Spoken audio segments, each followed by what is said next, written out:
Hello, everyone, and welcome to this week's episode of Between Two Keep Stars. I am your host, Riker. With me, I have the one, the only. I shouldn't have said that. He's Scottish, so yeah, I've got Dex with me. Yes, how you doing? It's weird. I was going to do like this big intro at the beginning, like, oh, he's yada yada, but I should have just said he's Scottish. Like, I feel like that's a good enough intro, just as it is. Like, we're doing the streaming and like when I stream stuff like that, that's just the major selling point. It isn't actually entertaining or anything like that. People I'm convinced people just tune in to listen to my accent. That's the only selling point. So people just saying I'm Scottish, that's good enough for me. Anyway, we've got I'd say an average show for you guys planned today. But what isn't average is the news. See how I did that there? Anyway, so we've got a couple of guests that should be coming on any minute now. But until then, I guess you'll just have to deal with me and Dex, which, I mean, it's not that bad. I personally think it's not that bad. Well, I don't know, it's debatable really, isn't it? Depends who you talk to, really, isn't it? Fair point. Anyway, so a lot has happened during the past 2 weeks since we were on. I did, however, want to correct myself on one thing, because last show I said that the leaks basically proved the Matani right, but that was kind of like a half-truth. So it proved the Matani right in that, yes, a lot of legacy alliances or smaller legacy alliances seem to be poor. The part where they hate each other, well, that actually was addressed. I think it was by Billy, actually, on one of the other shows that actually premiere on this network. And basically he said alliance leaders, they disagree sometimes and they fight, because they want the best thing for their guys, which is honestly totally fair. So this whole idea that the legacy alliances, the smaller legacy alliances leaders hate each other, that part I'm pretty sure it was wrong. Because when you have people that are passionate about a topic, they're going to fight and they're going to argue, and yeah. Basically, it's just how leadership works. They argue with each other until they come to a good conclusion. Because at the end of the day, everyone wants the same thing. I would have to agree into it, but it all depends who's part of the leadership, really. If you've got the leadership material, then yeah, I would agree that if someone has that passionate, so if someone is passionate about a certain subject, yeah, why not? I suppose, really, there's no reason for them not to argue, because they just want the best thing, like you said, man, the best thing for their corporation or alliance or whatever. Mm-hmm. And speaking of the Death March to Aquarius, it appears that that Death March really didn't end up being that bad. Just recently, Siberian Squads has actually taken hold of the. Let me look in my notes. Actually, took a hold of the 9 NTAC KR constellation, and it was immediately taken back. Yeah, I was part of that fleet as well. The FC was confirming, yes, Siberian Squad do not own any space now. So obviously, moving over to Imperium has worked out very well for them, as you can see. It's kind of it's difficult in a sense, being part of Horde. You try and remain as neutral as possible, but you try and, I don't know how Imperium do it personally, how they manage to put a spin on it to the point to try and make it sound as if they're winning. I don't know. They've just lost. They only have one bit of space left is 1 DQ. Am I right? That's it now. So I've actually been thinking about this, and this is going to get us off topic, but that's fine. It feels like the Imperium aren't losing to Pappy; they're losing on their own terms, if that makes any sense. Because like when they abandoned 1DQ, or not 1DQ, M2 tag, when they abandoned M2 tag, like that was on their own terms. Granted, they really had no choice because the jammer was going to go up and we were going to get our guys, out there anyway, or out of that place anyway. So, which, speaking of getting people out, it seems that we just got a bunch of people out of them too. Yeah. Because if you're paying attention to the background of the stream, yeah. Now I'll have a look at. Yeah, okay. I see all the pings now. Yeah, it's something important's on the go whenever you have 300 odd pings on your Discord. Yeah, it's good, but because I kind of felt like it was kind of hamstringing, even if that's what the whole war thing, because everyone was just sitting around talking about M2 for a while. From a neutral perspective, you want some form of progress, if that makes sense. You want things, whether it be Imperium gaining the upper hand or the Pappy or whatever, you just want some form of progress instead of just sitting on top of a keep star and drowning bubbles in M2. Does that make sense? Yes. If someone, say for example, someone in high sector is not part of the war, you want some form of progress instead of for the next 3 months we talk about M2. If you know what I mean, you want to see something now that obviously Goons have left M2 and they've reinforced every structure in M2, and now we've taken over the entirety of the space. They have no infrastructure in place either. Because I don't know, you know as much as I do in terms of, you know better than I do in terms of like how space is taken over and stuff, but Goons, all they have left in there is the keep stuff. Am I right? Like something that is operational. Please, if correct me if I'm wrong. Yeah, I'm pretty sure they definitely have more than the keep star, but the general idea of yes, they're losing a lot of their infrastructure and Pappy's making progress. I mean, that's pretty much correct. However, they'll continue. What Goons will continue to say is that, oh, well, those structures don't matter. It's like, okay, well, yeah, you can say that, and granted, there's nothing that's going to force you to replace them, but like for us, it's just free kill mails, like on Pappy's side. Like, oh yeah, no, we're shooting these undefended structures and we're having to grind. I mean, yeah, it gets kind of boring, but as soon as you get that kill mail, it makes everything better. I'm just in it for the kills. Yeah, the world green and all that stuff.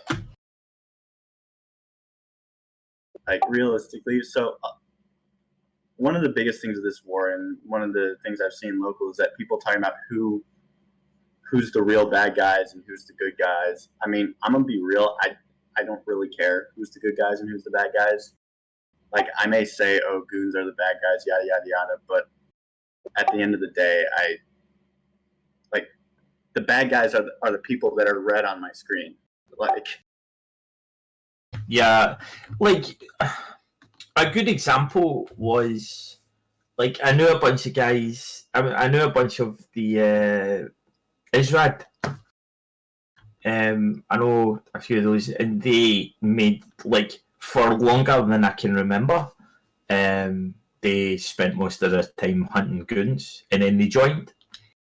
And originally, I couldn't figure it out in my head because they spent such a significant amount of time shooting Goons, and then he joined. I couldn't wrap my head around it. But obviously, in reference to what he said, like they analysed they had a look at all the alliances and all the corporations, and if they joined Goons, they would have the most amount of reds to shoot. Which is a brilliant kind of a way to approach it, because it points back to what you were saying, is you just want to shoot bad guys. Like what's red on your screen is just bad guys, and that's essentially what it boils down to, you know? Yeah, no, that's pretty much true. So we've gotten pretty off topic, which again is totally okay. So Brave took it back from Siberian Squad. It's interesting. Apparently, Russian Thunder Squad is actually joining Goons, which, thinking about it, correct me if I'm wrong, but Russian Thunder Squad is I believe it's a Siberian Squad's corp. Which, believe they are independent from Siberian Squad. I know them from when I was in Lopsec. We joined the Volta Alliance, and Russian Thunder Squad were part of the Volta Alliance at the time. And then he joined Darkness. Yeah, exactly, Shade. They had an MC motherfuckers. You'll see the pronunciation there. But I don't believe they are part of Siberian Squad at the moment, no. Yeah, so I just checked, and they're actually not a part of. They actually weren't a part of Siberian Squad. So they got Russian Thunder Squad, which gives them which adds another 159 pilots. Yeah, it's a fairly small group. There are a lot of them are very good, but yeah, it's a fairly small group, and I'm pretty sure they essentially would, as much as Rad do, they basically do their own thing. They're not, a lot of them don't join the kind of mainline fleets. I mean, it's great, and I hope Russian Thunder Squad has a blast in this war. The only thing that I really am trying to wrap my head around is that, so every time this happens, it feels like people make a big deal about it, when really it's like, okay, what is 159 pilots going to do? Yeah. Unless that's 159 I don't feel like it's going to affect the war much. And I've been saying this all war. Whenever they're like, oh, a bunch of guys just joined our alliance, it's like, okay, but realistically, what's their impact going to be? Because I feel like a lot of that shit has been getting overhyped. Like when you look at when Siberian Squads joined the Imperium and jumped ship from Legacy, they made a big deal about that, and they were able to really hurt and kill Brave even more. But the minute they actually started getting into Quirius, they're able to do a bunch of damage, but the rest of Pappy pretty much just steamrolled them. Yeah. Like I've saw a lot of that during the war as well. It's the case during this whole carry on since the start of the war. It's the kind of meta behind it, like, because we have that many corporations and that many people.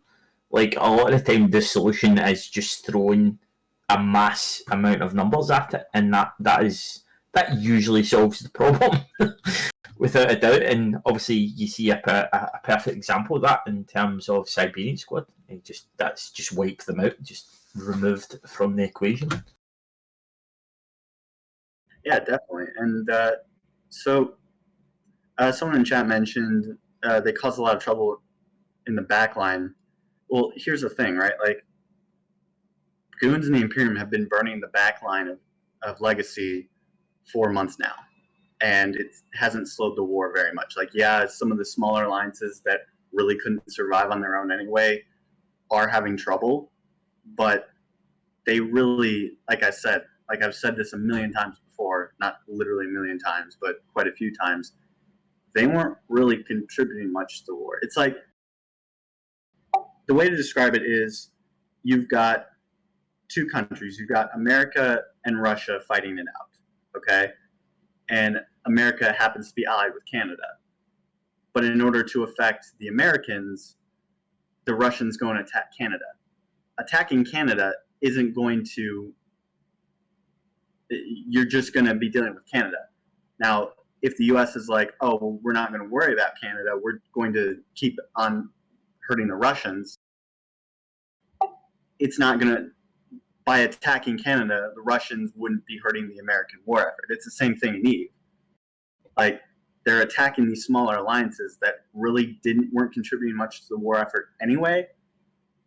And they're saying, look at this big victory, look at how much we're hurting their guys. Okay, yes, they are hurting parts of the coalition, but those parts of the coalition weren't really doing much anyway. So at the end of the day, you really didn't hurt the war effort. So essentially what you're saying is they're looking for the wrong kind of targets. It seems like it.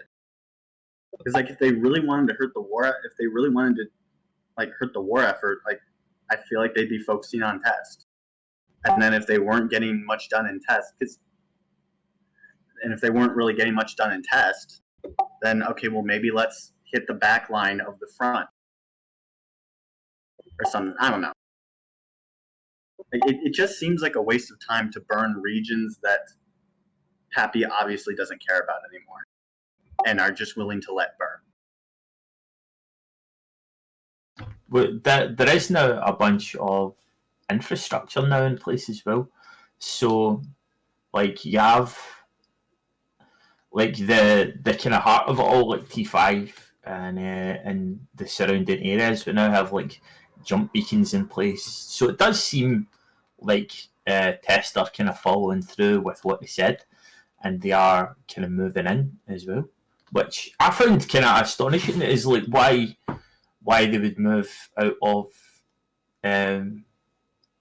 fuck, my mind's going blank now. Esoteria, yeah, I couldn't think of the word there for something. But I never understood why that was an option as to why would they move out from that space though. Why do you believe that? Do you believe it was a political kind of statement, or why did they make that decision to move out of Esoteria? Well, honestly, I think it all boiled down to that jump cloning back is trying to defend all that space just isn't reasonable. If they're having to constantly call us down there to go and defend their stuff, it becomes to the point it's why are we doing this? That's not our goal. Just let them say fuck it, burn this, let them burn the space. Our goal here is to destroy Delve. And look at PanFam. They were letting darkness run around in their space and just burn everything down. They didn't care because their main target was PanFam. Or no, their target was Delve and Goons. So it was only a matter of time until Legacy was okay, fuck everything else, we're just gonna burn Delve. That's fair enough. So, do you believe that they will abandon Esoteria entirely, or what do you believe the next stage? In fact, that's a good question, and we're looking at, and I suppose the question would go out to chat as well. What do you believe that if or when this whole war comes to an end, what do you believe the kind of post-war changes that will happen? What do you believe will happen to the likes in the map and corporations and alliances? And obviously this is purely speculative at the moment. Legacy is definitely going to move into Delve and Quirius. And I believe, because now this could be totally wrong, but I do remember hearing Billy talking about how Legacy's probably going to give it to some of the I want to say Army of Mangoes. Going to give them a little bit more space, or some of the other smaller legacy group. So I get space being kind of distributed between all the smaller corporations as well. Do you think? Because the Mangoes aren't a small group anyway, are they? I have no idea. I have not been keeping up with Army of Mangoes. which is kind of interesting. I was going to. I was speculating on this because I had just recently watched the First Light on the Fifth Day by Rooks and Kings, and it was essentially it was essentially a video on their adventures in Serenity. And one of the things, and I don't know if this was the reason why their alliance was named Army of Mangoes, but on the Serenity server, when the PIBC was fighting, I believe it was the Galactic Alliance or Star, their enemies basically. The enemies of the PIBC would essentially call them Mangoes, and essentially it has something to do with man goes where the emperor points, so it's like calling someone subservient or a dog or something. I'm nasty, man. And from what I know, members of PIBC sort of took the name being called Mangoes and sort of took it as like a badge of honor or something. And that might be the reason for their alliance name, because they couldn't take PIBC because PanFam already named their renter alliance PIBC. All right. I did not know that. That's learn something new every day, I suppose. Because I have like there's a couple of guys shade, for example, I know that I have extremely limited understanding as to the makeup of a lot of null alliances. So I suppose like coming on here is a big kind of education as well, because before I come on here, before I joined PanFam, I had no clue as to the whole makeup of it all. People had to explain things like how taking space was a thing, like replacing infrastructure hubs. I still have a limited understanding as it is, but a little bit better now, I suppose. But anyway, I think I went a bit off topic there again. I keep on doing that. That's fine. But yeah, and again, I could be totally wrong on that. All I know is I'm only assuming based off that video, which is I'm assuming based off the video I saw. So, which it would make sense to why they were called Mangoes. And if that is the reason why, then bravo. I don't know. I love the idea of taking like something that your enemy calls you as like a negative meant to be offensive and just like making it your own. In the Imperium, in the INN Discord server, I've even added at the end of my name certified puppy, because I wear that shit with pride. Because why give someone, I guess, the satisfaction of calling you a bad name? It's way more fun just to take that bad name and wear it as a badge of honor, because what are they going to do? Like if someone were to call me a puppy right now, I'd look at them and say, yeah, I'm a puppy.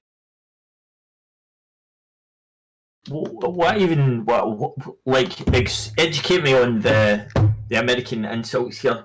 I have no idea what puppy is. What is? It's basically what goons have been calling everybody that's not them. I've heard the word being thrown around, mainly by Mittens, of course. It's what Mittens refers to us as.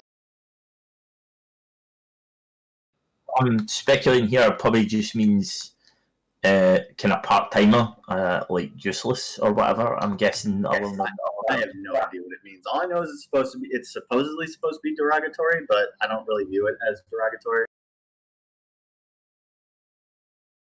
It's just like, oh, it's a word.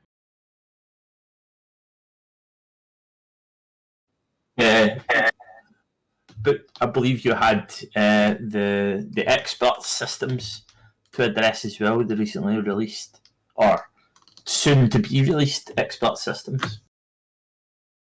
Yeah, we were going to get into expert systems. Actually, Rain in chat says, I use Pub for anyone who can't think for themselves. Well, I'm an F1 monkey, so then yeah, no, I'm definitely a puppy.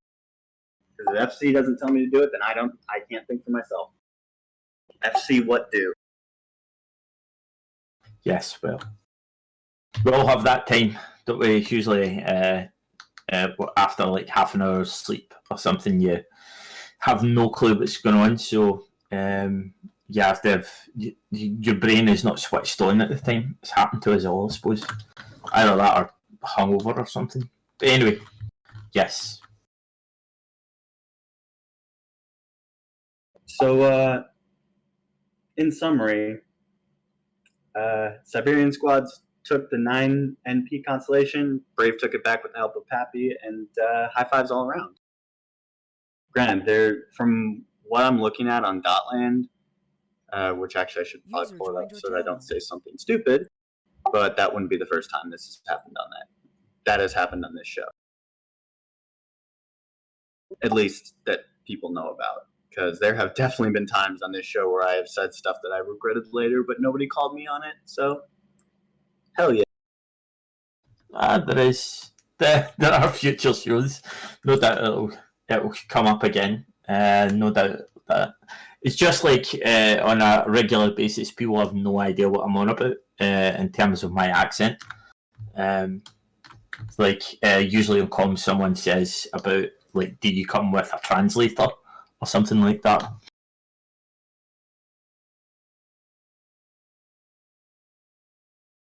I mean, to their credit, you do have a really thick accent.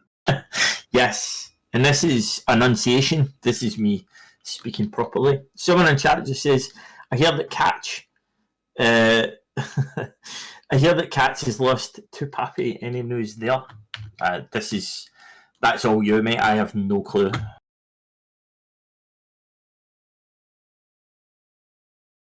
Yeah, I haven't really looked at Catch. It looks like most of Catch. It looks like Catch is still just like owned by Red, Dreadbomb, and some other guys. It looks like Brave still holds a lot of it, but it looks like Red Alliance has taken some of Catch along with Init, Farmed, and Dreadbomb.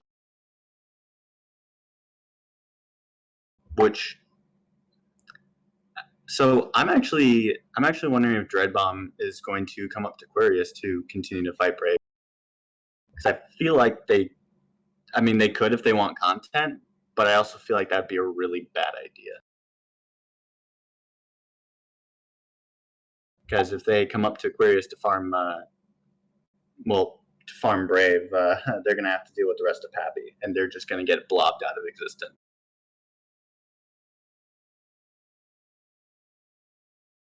Well, I suppose that's a thing as well. Do you know much about the two vendettas that got killed as well? By the way, I do not. I don't know much about it, and there's a lot of it that is a bit upset. But one of the vendettas belongs to Dave Archer, one of the Goon FCs. That's his alt. But that was in front of the M2 Keepstar, and it was dread bombed, and that was the both of them were dread bombed. So it's two vendettas that were killed. So I don't know. Like, it was very much kept quiet, and like the funny thing was as well, I saw a note about the meta show about how there has been a lull in the war. So apparently that was an excuse not to publish the meta show, but I don't think there has been a lull considering things like two vendettas. Like, what is it? It's a faction Thanatos, isn't it? People in chat can confirm that. It's a faction super character. Faction super. I don't know. Like, I got to the point of dreads, and I don't really want anything to follow on that. So you guys didn't want those vendettas anyway. Yes. Oh, that's it. But yeah, I thought that was quite a significant kind of win from. Not win. No, I thought that was something significant to talk about, because it's not every day you see two vendettas die. Really, is that? I mean, in this war, it's kind of felt like every other day someone was super. Also, you could say that we had a vendetta against them. Hey, love it. And yes, I did make that joke. You've been working. Yeah, I think you've been working on that all day secretly. the minute you mentioned that the vendettas, I was just thinking to myself, okay, how can I make a dad joke? How can I make a dad joke? How can I make a dad joke?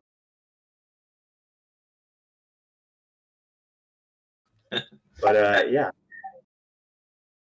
So those things happened. Actually, speaking of stuff getting dread bombs, this wasn't a dread bomb, but I remember a few days ago, I got a ping and it was like everyone, rage log on bombers, and so we all logged on bombers, and there was a goon carrier just sitting away from the keep star out in the middle where bubbles, I think, where bubbles were at one point.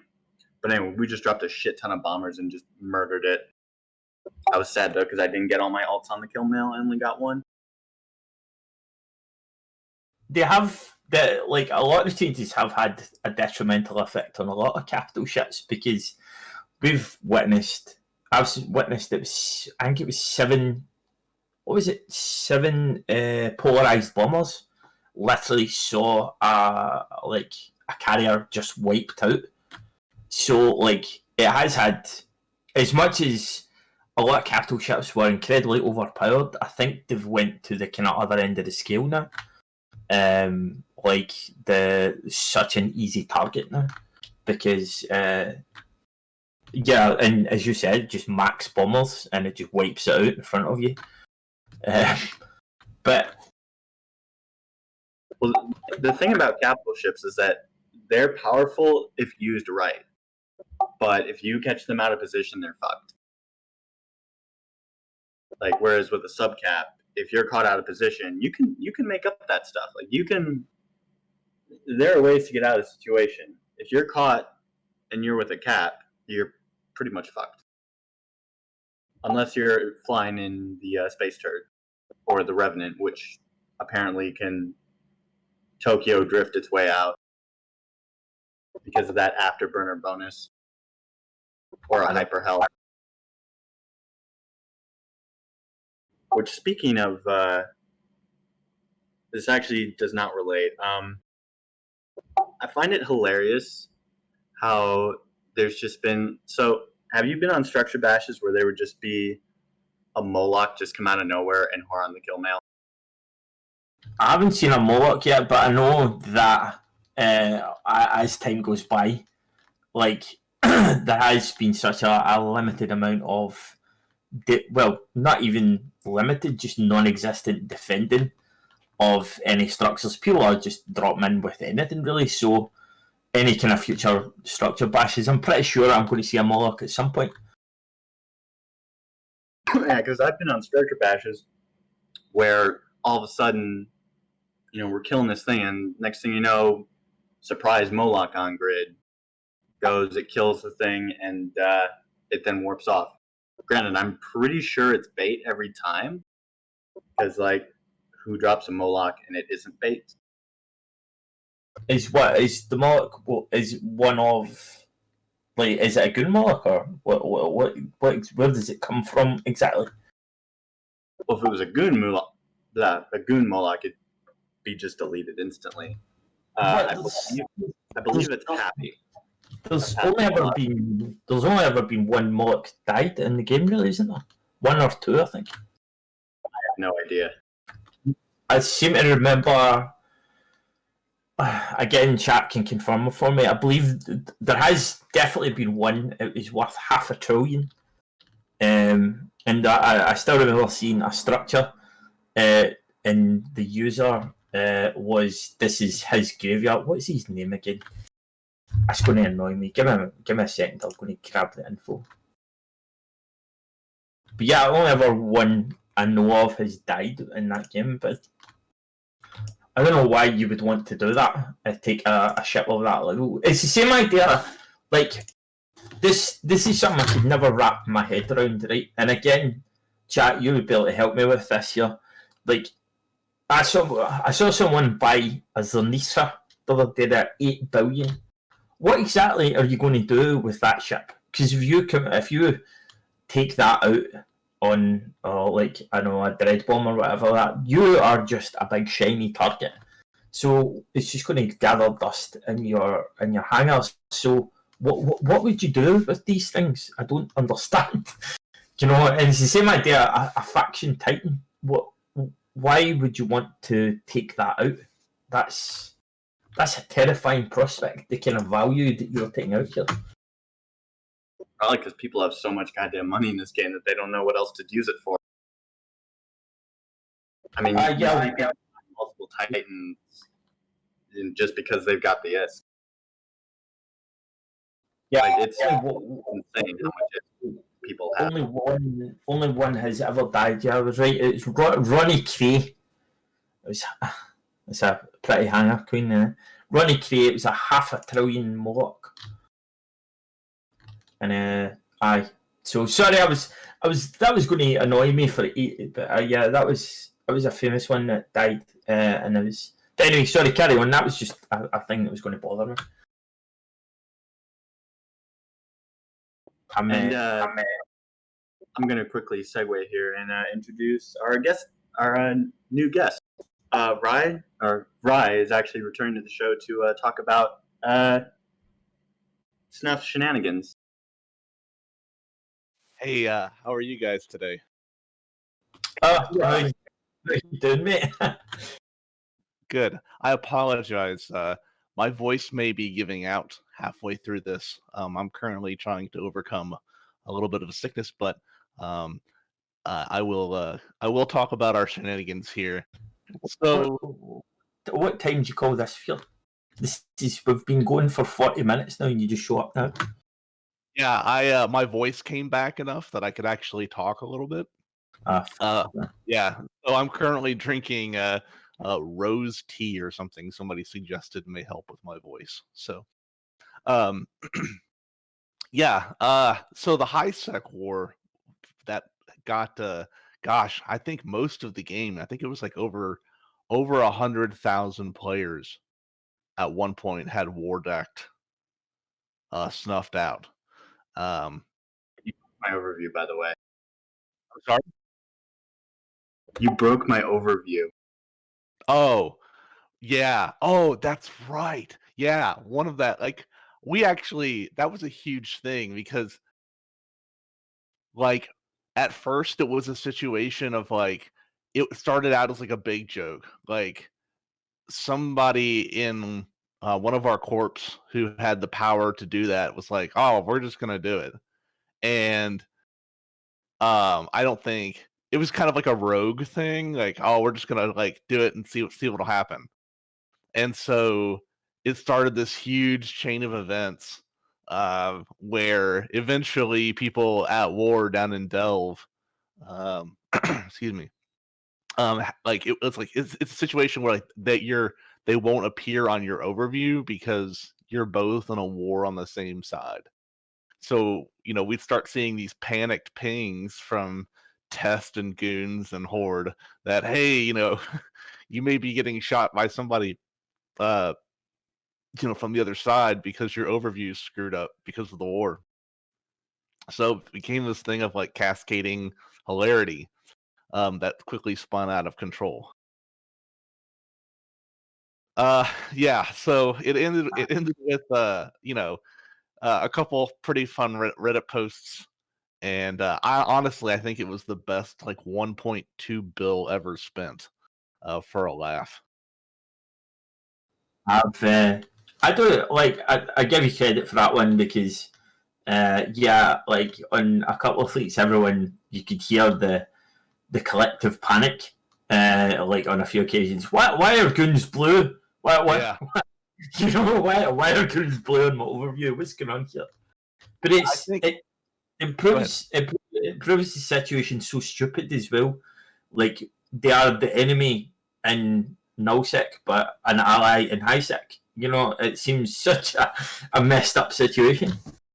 Oh, that was part of the joke too. It's a situation where, like, I mean, this war's been going on now for like 7 months, I think, 8 months now. And it's like grindy and terrible, and there's just all this trash talk, and there's this talk of exterminating another group from the game and stuff like that, right? And but as soon as this like moneymaker gets attacked, it's we'll be on the same side in this war and terrible high sec. And I think a lot of people don't like to think that their leadership is in on this like really tight circle jerk that goes on, right? Especially something involving money, but they are. I mean, it's just the nature of nullsec. So I think for a lot of people, having that pointed out was unpleasant, and I thought it was pretty funny. Excuse me. It was no. I'll give his credit. Like I've always said, like even yesterday, there was that frigate free for all thing that went on. Like there was a collective fear that you guys are going to show up at some point and just ruin everyone's day. So, like, ultimately, I give you credit, and I give you credit for being for good at being annoying, if that makes sense. Well, I mean, we showed up in retributions like everybody else. Like, we just came there to have fun. Nobody dropped supers or Titan. We don't like. There's this thing now where people like still harp about something that may have happened to them like 2 or 3 years ago. Like, oh, the Snuff dropped a Titan on me in a small anomaly. Like, all right, first of all, it can't happen. Second of all, like, we don't really do that anymore. With after this latest, The key word here, Vryre, being anymore. and like I recognize that, but at the same time, it's like if you go and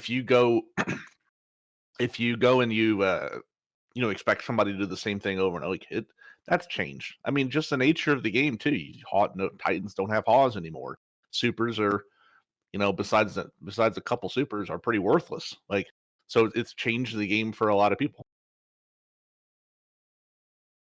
So I mean, so you believe the changes that I've made have evolved your own gameplay? Then is that what you're getting at essentially? So, excuse me, I apologize. My voice may go out here. No. Okay.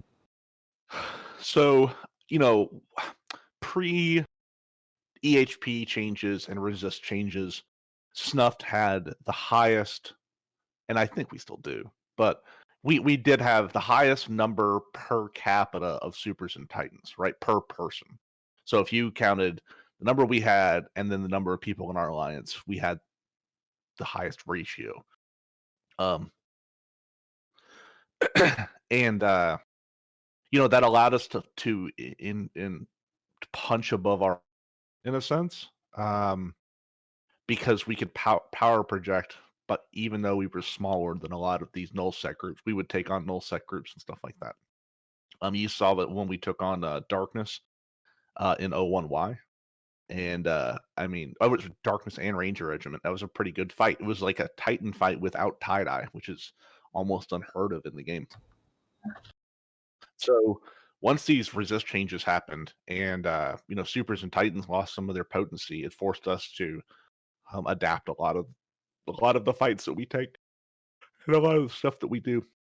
So I'm not saying it's been a bad thing. I'm just saying like the nature of the game has changed, and we see it. We see the results of it. We see that a lot of groups have, rather than go independent, have blew it up against each other. I mean, if you look at Wrecking Crew, I mean, the number of they will literally blow up anything that could present them a threat within 2 regions, right? Mm-hmm.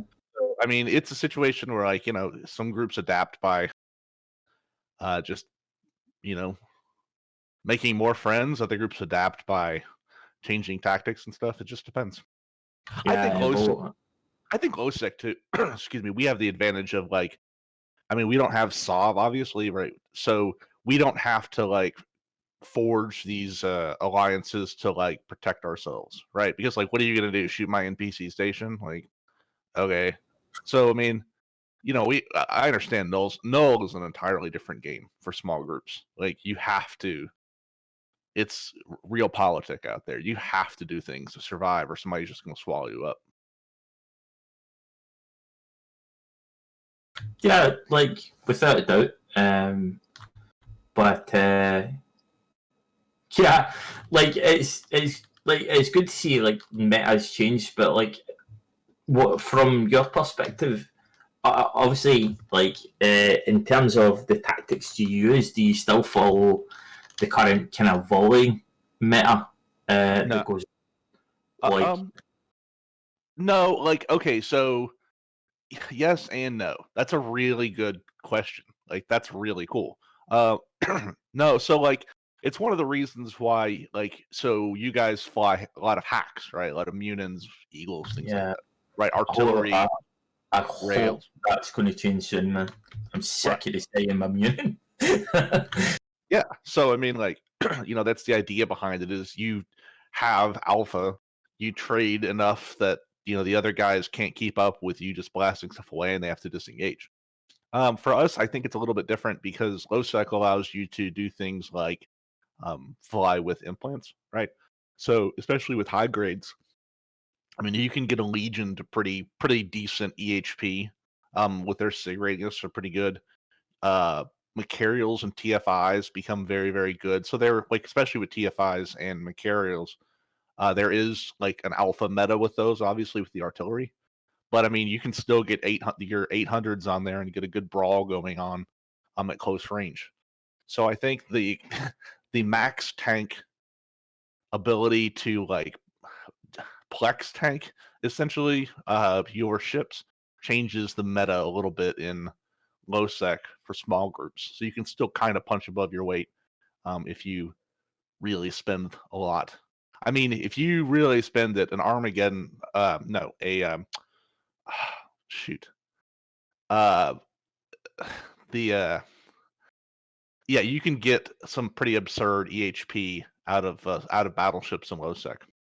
So it allows you to, in a sense, project power and do things with lower numbers you probably couldn't do in null, right? Because you just eat shit to bombs in like 10 seconds. So Like I feel really bad for Logi in null as well because that's virtually impossible to keep up with because obviously you're up against a fleet of what say certain occasions 120 eagles or something, and like an eagle's being volleyed, and if you can't damage control like quick enough, there's no like I know virtually nothing about Logi, but is there actually any point in even attempting to rip at that given moment?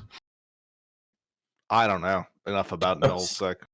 It's like I suppose that's more a kind of rhetorical question more than anything else. But Oh yeah, like, but I don't know. It's like so. What exactly happened in term going back to what I was saying? What you guys were talking about? Like, why didn't you continue this general panic of attacking the or like why didn't you continue this whole kind of shenanigans of annoying everybody with declaring war against the what is it called, the corporation that owns the perimeter? the TTT, the Tranquility Trading TTC, Tranquility Trading Corporation or something, right? And the TTT is the Tranquility Trading Tower. Yeah. Yeah, that. So why didn't you guys continue with that? I know that you've lost. What was that? Keepstar or the HQ was what did you that? So first, let me tell you, I think it's bold of you to assume that we've stopped. I think so. I think it's bold of you to assume that we stopped, and I think our war headquarters again. The entire thing, as you can tell, was like kind of poorly planned because it was a joke. Like it was like a meme that started in Discord. So they just threw out a Rytaru that they cored but didn't fit in the ads end of some high sec system in Lone Trek, I think, or something. So all right, okay, I see the plan. So essentially, you've set it up to make people think that it's over. Essentially, by I'm not saying that either way. Like I don't have the power to war deck shit, but I will say that you have dealt with Snuff before, and you know that we like a good meme sometimes. And who's to say that the party has to be over? So I don't know. You know what I mean? Like there may come a time. It was pretty fascinating to watch all these groups. Like I said, we were looking down the barrel of 100,000 characters war decked us during the when everything had kind of settled and all the war decks had gone out. And so high sec being what it is, right? And you talked earlier about Logi, right? One of the advantages that we can do is have facts on grid, right? That allow us grid control and allow a player competent fax pilot to project logistics power pretty well, right, on a grid. Yeah. And obviously, that's something that we leverage a lot in our fights is dropping fax. And if that fax dies, well, we drop another one, and we drop another one, and so much it allows. Much to my demise. Yeah, I mean, so I mean, if you think about it, you can't do that. Excuse me, at the same level in high sec, right? I mean, even a Nestor doesn't really come close enough to doing anything. And when you're talking about I don't know, let's say Goons, Horde, Test all showed up with fleets, and maybe Braves too, right? You're talking about several full fleets, 500 or 600 Feroxes or Ravens or whatever it is that they choose to do. There's not a group. We can form 60 dudes on a max dudes ping, right? Yeah, there's no way. No, there's no way. No, there's no way in hell. And so people were like, oh, you could just stash 6,000 Vexers in a Citadel, and when you die, you just get back in your Vexer and orbit, keep star, and put your drones out. And it's that's just not that's not fun. That kind of gameplay is just not. It's not what you're looking for. So it was just this thing of haha, we had a good troll. But the current state of things is these groups are, in fact, it turns out, willing to work with each other in high sec, even though there seems to be a grudge and a war of extermination going on. But I don't know, man. It was fascinating to see. We were all kind of collectively holding our breaths because, excuse me, Goons Swarm was one of the last groups to war deck us. So it was just interesting to see, are they actually going to do it? And they did. So I don't know. It is interesting to see that money does in fact rule at the end of the day over politics, as it does in real life.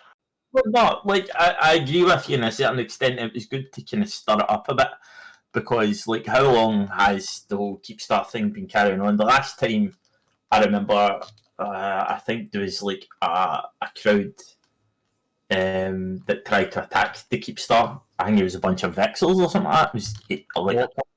Volta tried it. That's it was. What was it? Volta, they created an entirely separate corporation. It was just a mass of ships, wasn't it?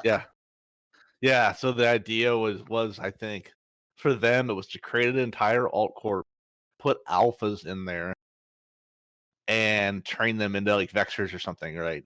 And then what you would do is just warp in, orbit the Keep Star until you died, and then go get another Vexer. And it was that's a lot of effort, and that's not going to work too. I'm sure Cable was behind all that. I'm sure of it. I don't know. I thought the whole thing was kind of half baked, but I think the thing divides a lot of people, right? Because these your average line member who listens to the rhetoric that goes on Reddit and other places and within their chat channels, and then they see that their leadership is hey, I know that your overview is all screwed up now and looks like crap, and I know it's causing you a lot of pain, but we're gonna go defend this thing with the group that hates us. It's interesting to see how they have to reconcile that to themselves mentally. And it's fascinating. I'm not saying Snuff is we're not we've worked with both groups before. right? We've worked with PanFan before. We've worked with Goons before. We worked with Init. Hell, Init and Snuff were blue like 2 years ago. So I mean, like, I'm not saying that like we're some like super independent entity. I'm just saying we like a good joke, and that's what's important. Because at the end of the day, this is a video game. I like that's it's interesting you say like yeah, like I think that you see a lot of conduct and a lot of behaviour, and like personally, I don't know whether you would agree, Riker, but personally, I believe that someone has that. Obviously, I'm not going to name any names or anything like that. That wouldn't be a good thing to do. But like a lot of the time, whenever whenever you see certain ways that people behave, I do feel there are certain occasions where you have to sit these people down and say, "Listen, pal, as much as you're having a good time here, we are still talking about a video game here." So I would agree with you in terms of that. That's something that we need to remind ourselves collectively, I believe. Yeah, I mean, like, there's times before where, I've gotten stirred up or, upset at something, and then I realize, like, hey, that, like, blob on my screen is full of other spaceship nerds that, are dumb enough to play this game too, and they like spaceships and hanging out with their friends just like I do. And at the end, it's like, oh, we're just here all to have a good time. So, I think there's times for rhetoric, and getting people motivated to get in fleet and stuff like that. And I think there's a place for that.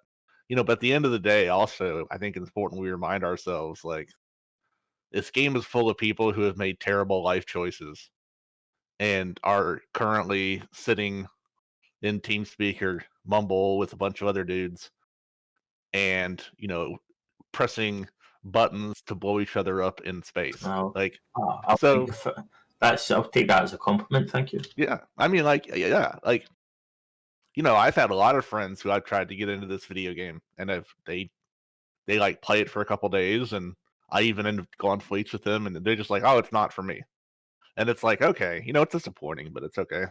And then in the end, like, you see all these people who are also playing the game with you, and you see them over time, and you're like, hey, you see the same people, and you get to know them even on the other side, and it's cool. Like, I think for a lot of people, it's good to remind yourself in the end of the day, like, yeah, you're all just people who made poor choices and play a video game. So, So, can you give us any more information on what Snuffed are up to? So actually, you can find a stream of our current activities on Twitch. Someone who is very salty has been putting up a live stream of our stagings for the last several weeks. I would. I believe there are certain people that, well, most people in chat dislike Snuff. So if you want, you can put it in the chat as well, because I think what time is up soon? Yeah. Oh, yeah. Well, we can take as much time as we want. There's no one in the time slot after. Cool. Well, if you want to put it in the chat, then by all means. Yeah, I will here in a minute. I'll fire it up. But yeah, if you just like search the Eve channels, there's a constant stream from somebody who doesn't like us of our current staging, which is Lantorn. So that's like a cottage. I don't know if you like. So guys have cottage culture, but it's like a vacation home, right? Where you go out and you go fishing and go on a little expedition and go hiking and stuff like that. Well, that's what Lantorn is for us. So a cottage culture, that is an actual thing. Yeah, of course. So you have like a cottage that your family owns, you own, and you go up there for a holiday and a vacation and just a time away from things, from the hustle and bustle. So that's a Lantorn for us as we go down and we poke Wrecking Crew or Minmill or Amarmill and the Almamake boys and have ourselves a good time. It's a great opportunity to kind of get away from things. Siege Green is literally right next door. Those guys are insane.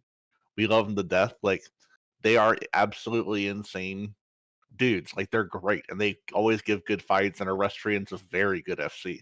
So it's a lot of fun for us to come down and, start things up a little bit and give people content.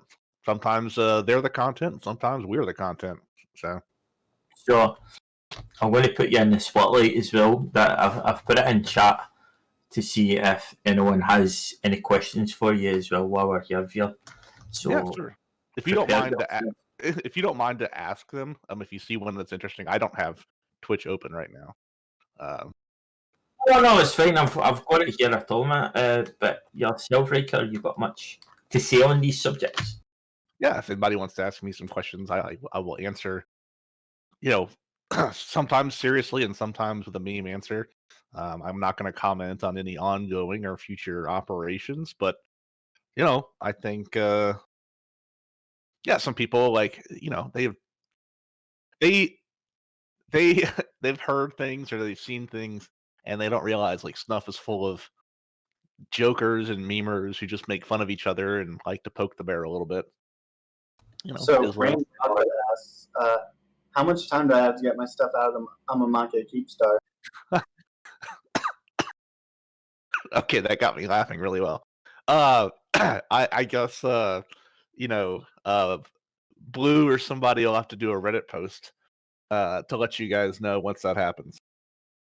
I told Redline all of this a number of weeks ago when they had me on Trash Talk Tuesday, and everybody was like, "Oh, blah blah blah blah," and then Igno died, and now we're in Lanthorn. I'm just saying, what do you expect? I don't know. The thing is that you gotta shake things up, because if everybody just sits around all day and crabs or has a little play fight, the game can get stale. So sometimes you got to go out and you got to kick the hive a little bit and get stuff going. Well, I think that's generally the point of this war in the first place, I suppose, really. Yeah. No, I mean that the fact that Test last July, June, I think, is when they decided that they were going to announce the campaign. That was pretty cool. I'll be honest, I didn't see it happening. I'd heard rumors and stuff that something big was coming, but the fact that Test kind of flipped like they did, right? Where it was a situation where they were buddy with Goons, and they'd have little Ferox fun fleets where they'd fight each other, and but it was strategically they would be on the same side for big stuff. And then Test is like, you know what? We're gonna poke the bear. And I that's pretty cool. That takes a lot of guts, especially when you're living next door to that entity. So that was kind of cool. It was kind of cool to see. And now we're 8 months into it, and the war rages on. I know, what was it, yesterday Goons abandoned the M2 Hell Camp, which has been going on for 2 months or something. Well, actually, that was going to be our next topic. I guess, Vryre, what are your thoughts on that, if you have any? I think strategically, I expected Goons after the first battle of M2, or the one in January, right? I think it was January 2nd or 3rd, that the Titans got trapped there. I expected them to go after your Keep Stars and Null in NPC space and push back. I think there was a lot of momentum that happened.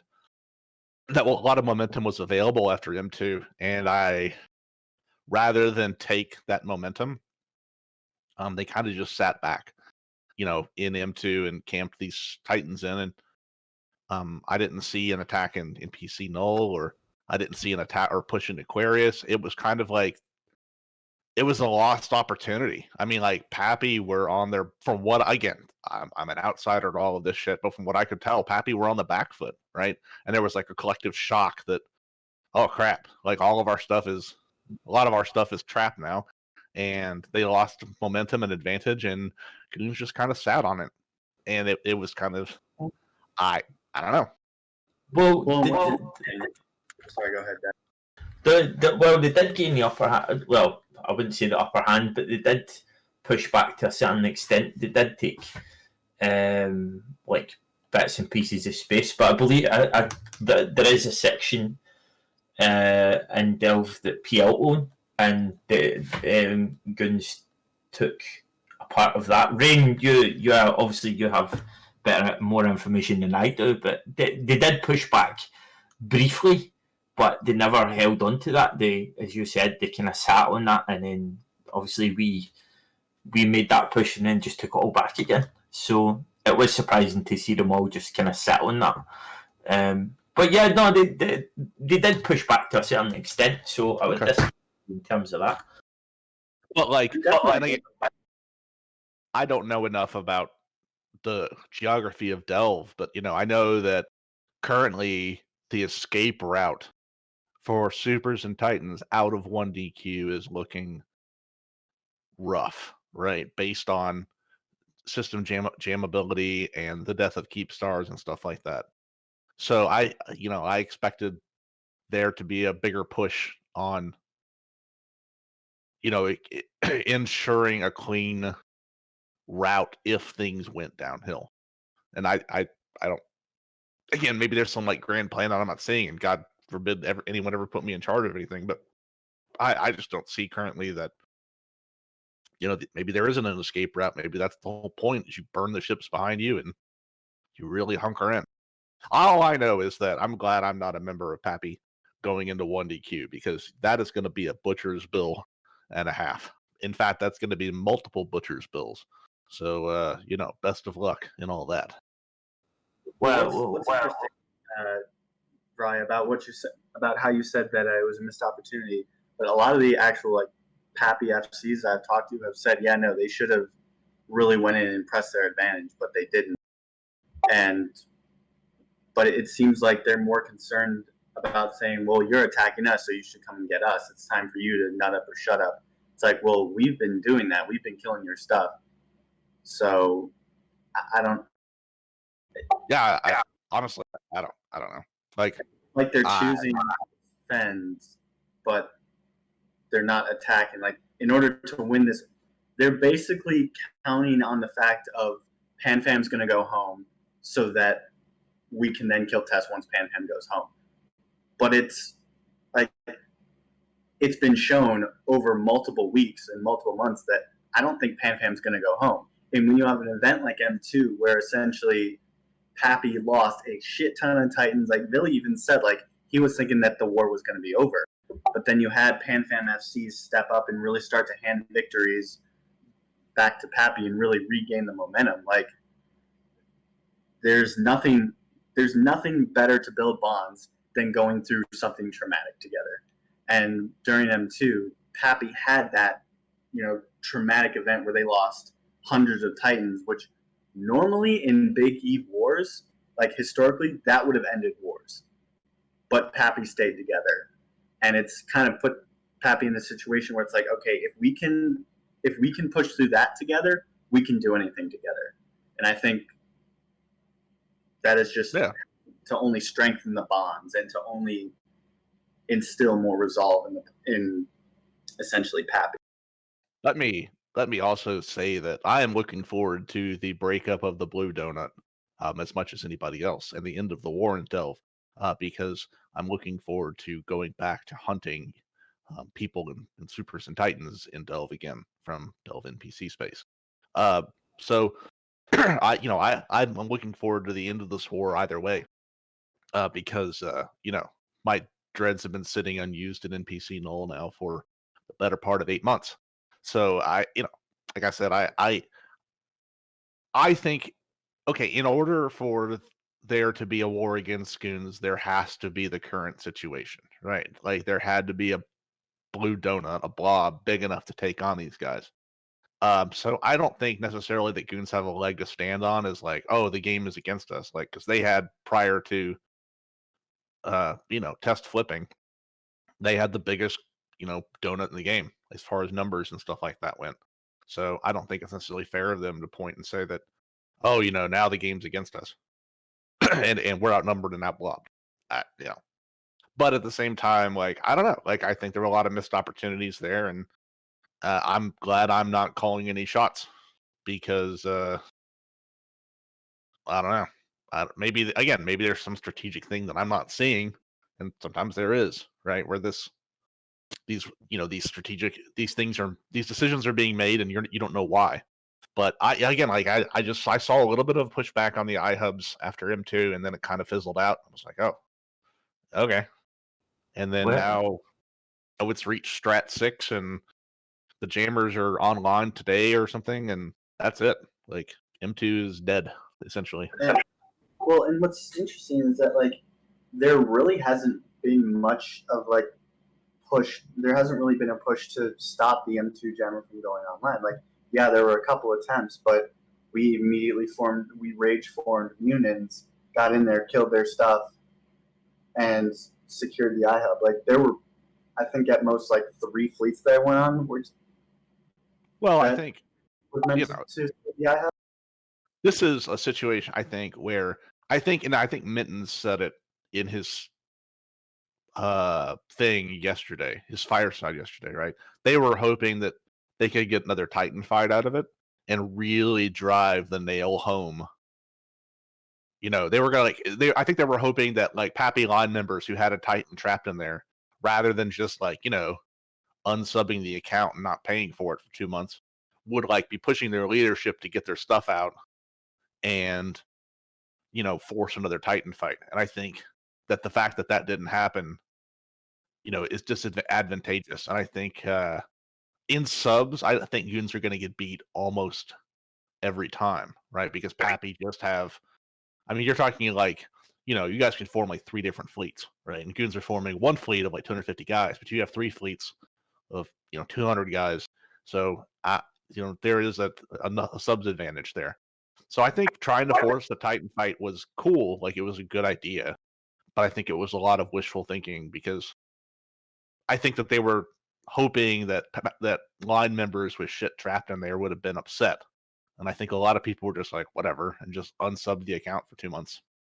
Well, what's interesting, is that historically in this war, Pappy has always taken things and done the safe and more strategic route. And they continue to call Pappy cowards. They continue to, shame us and say all these nasty things and trying to convince line members that, hey, this isn't worth fighting. But it hasn't worked for the past 8 or 9 months. Like, I feel like I feel like it shouldn't come to them. This shouldn't be a surprise to Goons anymore that, okay, Pappy's taking the safe route, because we've been doing that this entire war. We've had a methodical plan that we've been following and trying to do it so that we get maximum effectiveness. I mean, don't get me wrong. I think Pappy are cowards too. Like I agree with him on that. But what I will say.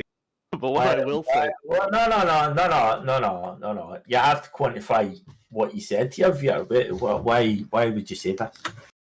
Well, I mean, it's Test and Horde and NC and PL, and I just think that there's a lot of groups in there that are very risk averse, or not, that would rather, if there's a big number, they'll take the fight, and if there isn't, they're just gonna either blob you more. So like I said, I don't necessarily disagree with Goons on that front, but what I will tell you is that, I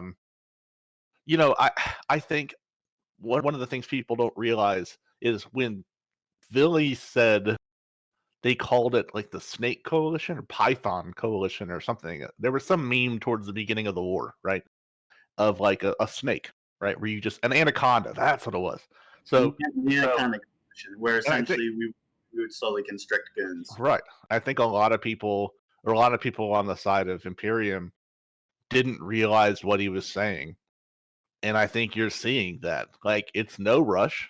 Like, war is now a way of life. Our people are used to it. If they need to crab, they can go back home and crab and come back to the front line with a jump clone. And, it is a slow, restricting thing. And I think a lot of people in Imperium didn't realize that he was serious when he said that, that they were planning on these long, drawn out conflicts like M2. Like, rather than take a Titan fight, Pappy elected to wait for the jammer.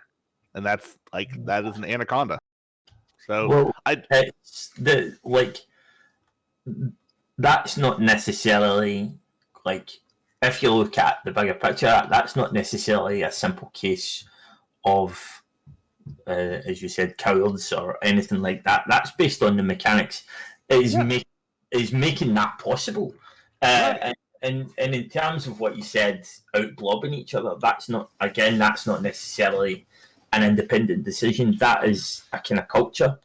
If someone sees an opportunity to out blob each, so it's going to happen. I don't disagree with you. You're right. Like CCP's mechanics, favor that now, especially, one of the side effects, and you just said it, like one of the side effects of the EHP nerf and the nerf to resist and things like that is, a lot of remember like back in the old days when PL and NC and some of these groups would take these really outnumbered fights, right? Using Proteuses and Legions back before the nerfs and stuff, and they would fight outnumbered. You can't do that anymore, right? So now the way to make up for that is to just blob. You get more dudes, and a third of your guys are going to die, but hopefully you have more guys and you can kill them faster. Like, like the whole kind of war, like a lot of people in chat have been talking about this war of attrition and the kind of blobbing each other and all that stuff. It is incredibly frustrating. A perfect example was like we went out and I think we were, I think Goons kind of outformed us by, I think it was 10-15%, and the FC like called for more people, and I think we ended up with like fucking 3 fleets or something, and as a result, like they were complaining. There was complaints that Goons never took a war in, or took a fight or whatever. And you have to think to yourself, it gets to the point where it's simply just not viable to fight because. But like again, that's a culture rather than a decision. Because and you name a way as to like how could we change that culture though? How could we change that attitude? Oh, I think we're past the point of that now in the game. Like I think that a lot of the changes and Goons pointed it out, I think on Reddit recently. I read some thread where somebody pointed out, like, well, we're just playing the game that CCP puts in front of us. I think it was a Goon member that said it. May have been a Pappy. I don't know. They're all the same to me. So, I think they're right in some extent. Like CCP's game mechanics have pushed into blobs, and you can't get an RNK anymore. You can't get up by RNK. I mean Rooks and Kings, right? Fighting outnumbered. You can't get those anymore because somebody's just gonna eventually drop and kill you. Like eventually somebody's gonna nuke that. So I don't know. I don't know the way out of it. I'm not a game designer, but I know that CCP's mechanics have pushed groups into that. So I don't I'm calling it out. I don't have a fix for it. Don't ask me to fix anything. I'm just calling it out because that would require a real effort, and I can't be asked. And then, like, even if CCP, I feel like even if they were, like, they implemented a mechanic to sort of split these groups up, like, EVE players would find a way. Like, yeah, of course. Alt Corps or, Let's be real. Coalitions aren't a supported function in the game, yet we figure out how to do it. Yeah, I mean, you're 100% right. Like, players are going to find a way to do things that are most advantageous to them. Like, that's just the nature. It's human nature, and that's the nature of people in EVE. Because of the nature of permanent loss. So, yeah, I mean, I don't know. I agree.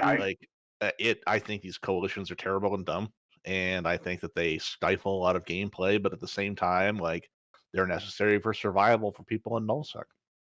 I think too. Like, I think when you really think about EVE Online, just in general, like, you've got these different areas of space that are meant for different, I guess, groups and different playstyles. Like, you've got nullsec, which is the big mega power blocks. You've got lowsec, which is the smaller, more medium-sized groups, and then you've got highsec. Like, different areas of space offer different types of gameplay, and I think that's sort of what this game has sort of more become, because you've got, I mean, like, I was disappointed to see that Frat took Veil and pushed out groups like Freight Train Diplomacy, Boom, Scumlords, Toilet Paper, Rote, and stuff like that. Like, I was disappointed to see that happened. But that is a bit disappointing. I mean, that's the nature of the game. Like, they can't contest these small groups, even when they kind of, group up with each other, can't contest that kind of firepower. So, I was disappointed to see it, but it was inevitable. So, I don't know. Like, I is what it is. Like, maybe CCP one day will make a change that'll allow, you give small groups an advantage. But again, like you said, people just take advantage of it and, use it like a SIG, a corp or an alliance like a SIG, essentially. And, so you can't really buff small groups because eventually it'll just, the power, what is it, Malcanis' law? Like, anything that buffs a smaller group will only buff a bigger group better. So all these things that, it hurts the little guy more than it hurts the large coalition. So if the little guy wants to survive, he joins the large coalition for realpolitik reasons or money reasons or whatever the case is. I don't know. I don't have any fixes, but I can tell you that it's been interesting to see how long. I know this isn't the longest war in EVE. I know the Great War lasted 3 years, right? Yeah, it's very much before my time. Yeah, but I mean, at the same time, like, it's been interesting to see, like, will Pappy stick together, right? I know. Stick together. Well, I mean, like, I know in it, and some of the other groups had made some inroads into Catch and Faith Abolus and a couple other places, from their staging and Curse. So it'll be interesting to see that, Brave. I think I said it last time I was on this show too, like, where Dawn was talking. Dawn, by the way, a very lovely person, but she was pointing out that, like, oh, they're killing Brave, or Brave's, disorganized, and it's like, well, I mean, it's Brave, like, that's kind of their whole shtick. Like, they're just a bunch of people who don't really know what they're doing, who somehow managed to survive. So I mean, like, I don't know. I think you'll see Catch burn. Maybe it'll take Catch. Maybe that's where Goons will go once this whole thing is over. Yeah. move into the Catch area. I know, what is it? Havish Montauk from Goons has a SIG there in Catch helping in it.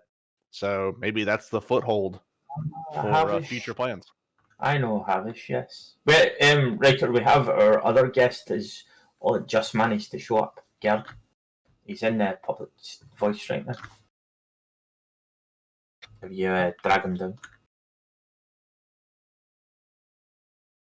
Yeah, maybe you'll see that happen. Hey, Gerd. I totally forgot what we were talking about. Yeah, the abandonment of the M2 Hell Camp. Yeah, so honestly, I think it is something that Goons. It's something that was going to happen. It's just like I feel like Goons really didn't put up much of a fight, and that's the part I don't really understand. It's like they talked about how they were going to hold this thing and they were going to hold this Pigeon until.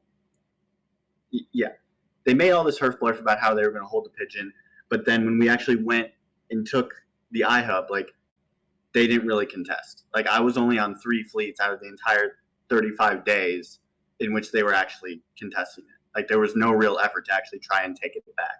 So it creates this sort of dynamic where, as a Pappy member, I really don't have to worry about us losing ground because we haven't really lost much ground.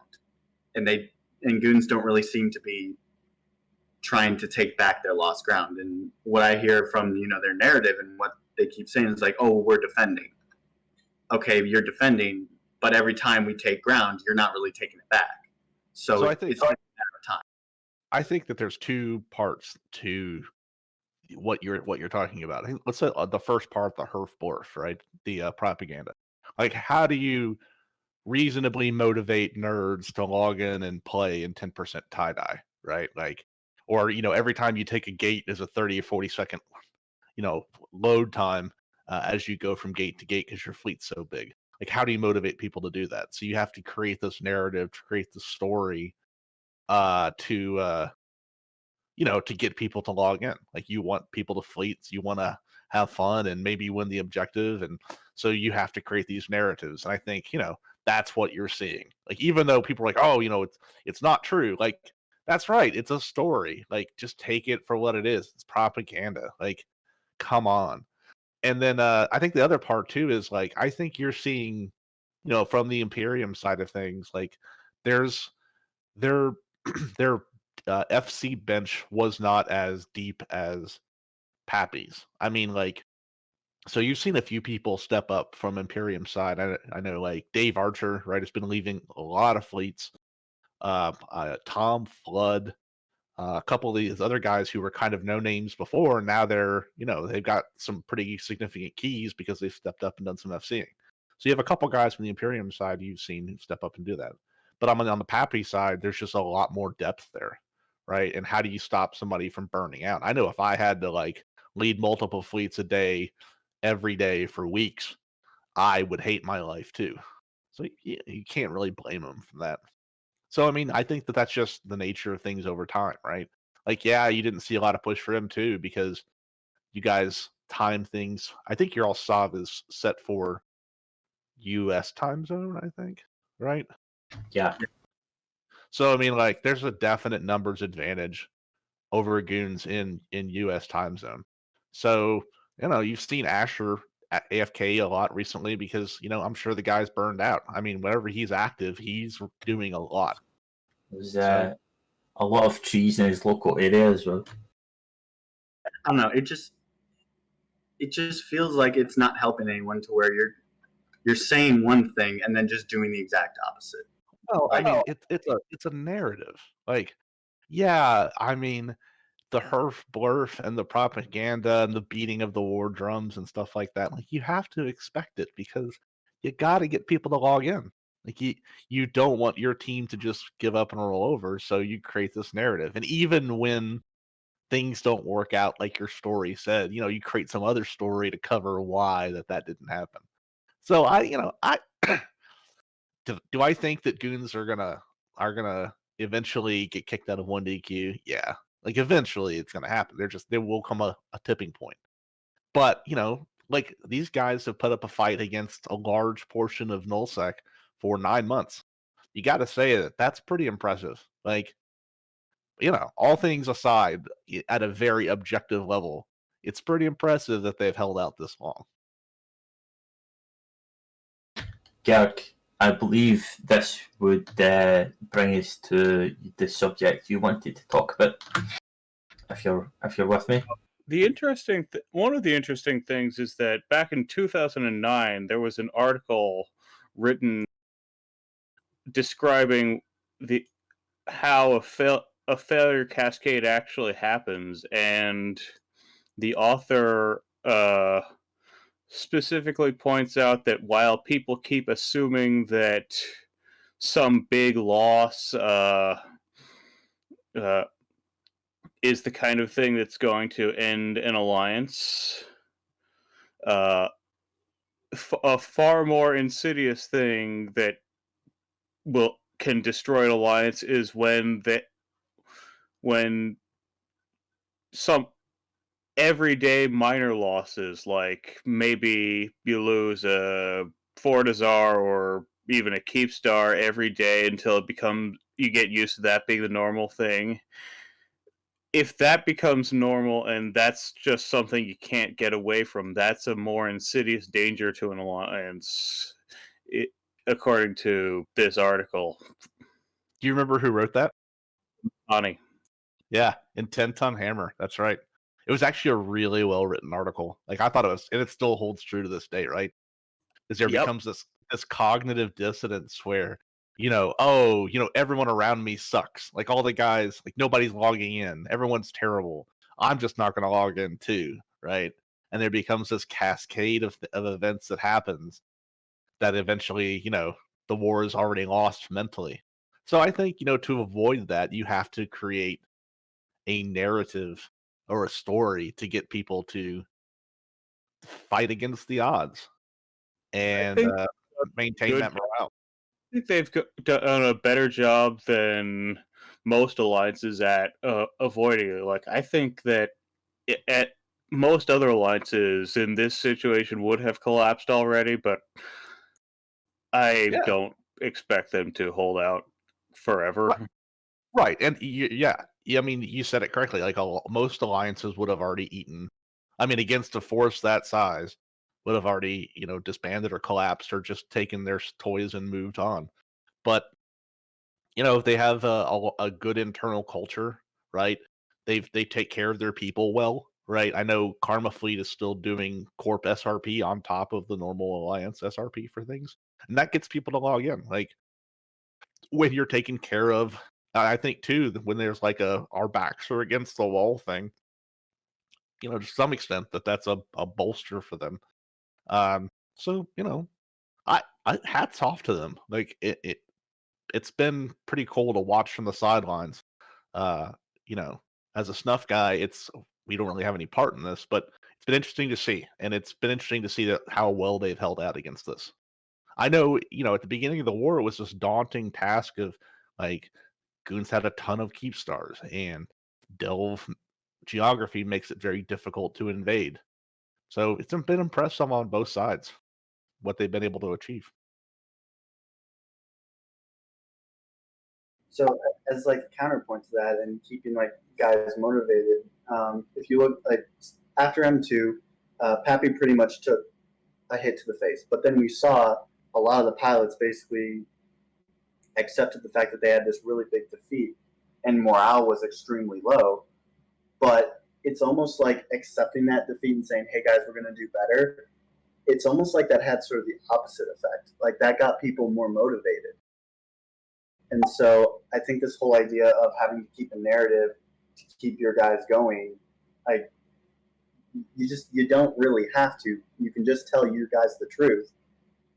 And if they're with you, they're with you. Like, Right. I don't know if the narrative is going to change. You're looking at it in the rear view mirror, right? Like, and you said it earlier, there was a huge punch to the face. So I think that there was a moment of time after M2 of stunned silence, right? Of just like, whoa. And I think that could have gone either way, left or right, right? It could have either the chip could have fallen on the side of like, oh, that sucks, we're gonna learn and do better, or it could have fallen to the fuck this, my team sucks, I'm out. And I think it could have gone either way. I think that the Imperium's biggest mistake in this war was not kicking us harder when we were down. Right. That's exactly. Yep. We were just talking earlier. You're absolutely right. That's right. There was a moment in time. You've hit it directly on the head, where the momentum was there, and it was kind of it. I didn't see the push. I think if the NPC nullsec in Blood Raider space Keepstar had died, I think that would have started the cascade of failure events that you talked about, Gregorian, in that article, right? I think you would have seen the cognitive dissonance start to happen. Yeah, if they reinforced so that the M2 hull timer was on Sunday. If they reinforced the shields of YZ9 or maybe even T5Z on Monday or Tuesday, I don't think we would have. I'm not going to say that, but I would not be surprised if we couldn't have formed the numbers to defend in it. Yeah, I think you're right. I think though, if they would have hit us that early, that we would have been able to take a huge chunk out of their fleet. And if they would have hit T5Z with their full force, that would essentially allow us to get our Titans out immediately. Well, I think Goons are big enough that they could have held the M2 camp and attacked Keepstars. And I think that there would have, and you kind of talk about it, and Gregorian hit on earlier, right? What you want to do is sow doubt into the enemy that, they're able to contest against you. And I think attacking YZ9 or something like that early on, like the next day or the day after, right? There would have been still this like shock of like, and I think a lot of people were tired too after the M2 fight, like physically and mentally exhausted. And I think that there could have, even if nothing came of, even if the Keepstar didn't die, right? Just the fact that they were able to reinforce it into shield or armor would have been a morale shock. And I don't know. Maybe there's some tactical reason why that didn't happen that I don't know about, but I don't know. Well, another thing that we're seeing as tactical is that Merkel-Chan actually just recently, over I think it was last week or this week, actually held a court meeting and basically said, "Hey guys, get all your stuff out of proprietary structures. We're probably gonna lose them, and get it all to 1DQ." And sort of piggying off of what Gregorin said, like the whole losing stuff daily. That seems to be what's actually happening to Goons, because if you look at it, like last week on the show, I did I went through Zkill and basically compiled a list of all the structures that Goons had lost in that 2 weeks. Which last show I had said that was 2 weeks worth of losses. I went back. That was actually 1 week of losses. So they had lost all 6 of those Sotios in a week, which that was only a fraction of all the structures that they lost. So it really seems like the whole it becoming normal to lose stuff is what Goons are going through right now. Yeah, and the problem that is not when it becomes normal everyday occurrence. The problem is when people start feeling like they can't do anything about that. I think it would be okay to assume that that's how Goons are starting to feel, because based off the fact that they're really not contesting, like the M2 iHub, they didn't really contest it at all. They just let it go. I think what you're going to see is that you're talking about, they're not contesting. You're right.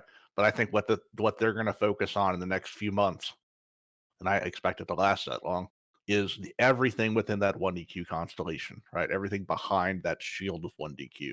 I think you guys are going to face a very uphill battle getting in there. And I think that, I believe that they're going to fight tooth and nail for every single stupid structure there. So, like right now, you're in easy mode, and the top of Zkill is some pretty cool Satio kills, and I think that'll continue for a little bit. But once that outer ring is burned and you hit that core, it's gonna get there's gonna be a butcher's bill to pay, guys. Like I think it's gonna be interesting. While I do agree with that, my only response to that would be that, listen, Pappy went through M2 and came out on the other side pretty well. Like if we were able to do that together and suffer through that together, I feel like we can do anything. Yeah, well, you guys also screwed up M2, didn't you? Yeah, we screwed up M2, but we got punched in the face really fucking hard. But then we got up, we dusted ourselves off, and said, we're going to keep going. Do you think you can take another hit like that? Like, what if somebody screws up? Like, the question has always kind of been on, people have been talking about, is can the 1DQ node hold, under the kind of stress that we saw again in M2? Well, I don't know, but here's the thing. I think going forward, Pappy, based off of what their sort of strategies of, trying to do the more optimal way and less fight way of securing M2, I feel like Pappy's going to do everything in its power to sort of try to avoid that. But in terms of something like that happens again, I honestly don't know. I don't know if Pappy is going to still be able to come together after that occurs. But I do think that there has been a serious effort to avoid that from happening again. I think that if there was another big disaster in the first couple of weeks of January, the war would be over. But the way that we've adjusted since as honestly feels like we're less likely to fall apart now because we've been through that.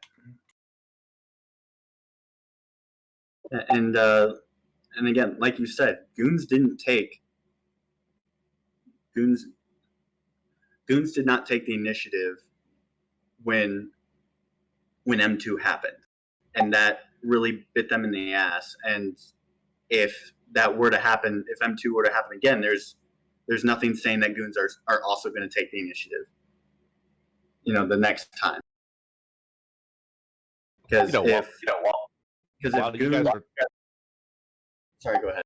no, I'm just saying, while we're talking and while this is going on, while Goons are turtled up there, in it, and some of these guys are in the backfield doing a pretty good job of burning stuff. So the question is how long do you guys, push against the wall while stuff in the backfield burns? Well, I was saying that they should be doing that in July when the war began, and I was surprised when they didn't do that. Yeah, I also said that back quite a while ago. But also, one of the things that I actually pointed out early in the show was that while, yes, they are burning in the backfield, they're attacking they seem to be attacking alliances that really aren't really contributing to the war much. Like a lot of these. Are you telling me that they're asking for it? I'm saying that they're asking for it. It's just like, so I made this analogy previously, but let's say America and Canada are allies, and America goes to war against Russia, but Canada is like, yeah, no, we're going to stay out of it. As a result, Canada's like, okay, well, as a result, Russia attacks Canada, and they're like, haha, we're destroying Canada, yada yada yada. That doesn't affect the U.S. war effort because the U.S. is focused on killing Russia. They'll just let Canada deal with their own stuff. They want Russia. So I think that's a hell of an analogy. All right, but at the same time, like I don't know, like it's a situation that you kind of said it. You kind of said what we're all thinking in that. Well, they're not really helping to the war effort. Do they deserve our help or attention?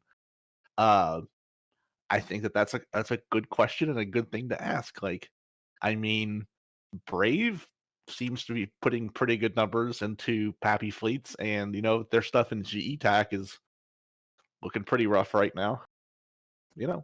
Well, back in the summer when I was first saying that this is what they should be doing, attack some of the smaller legacy alliances in particular.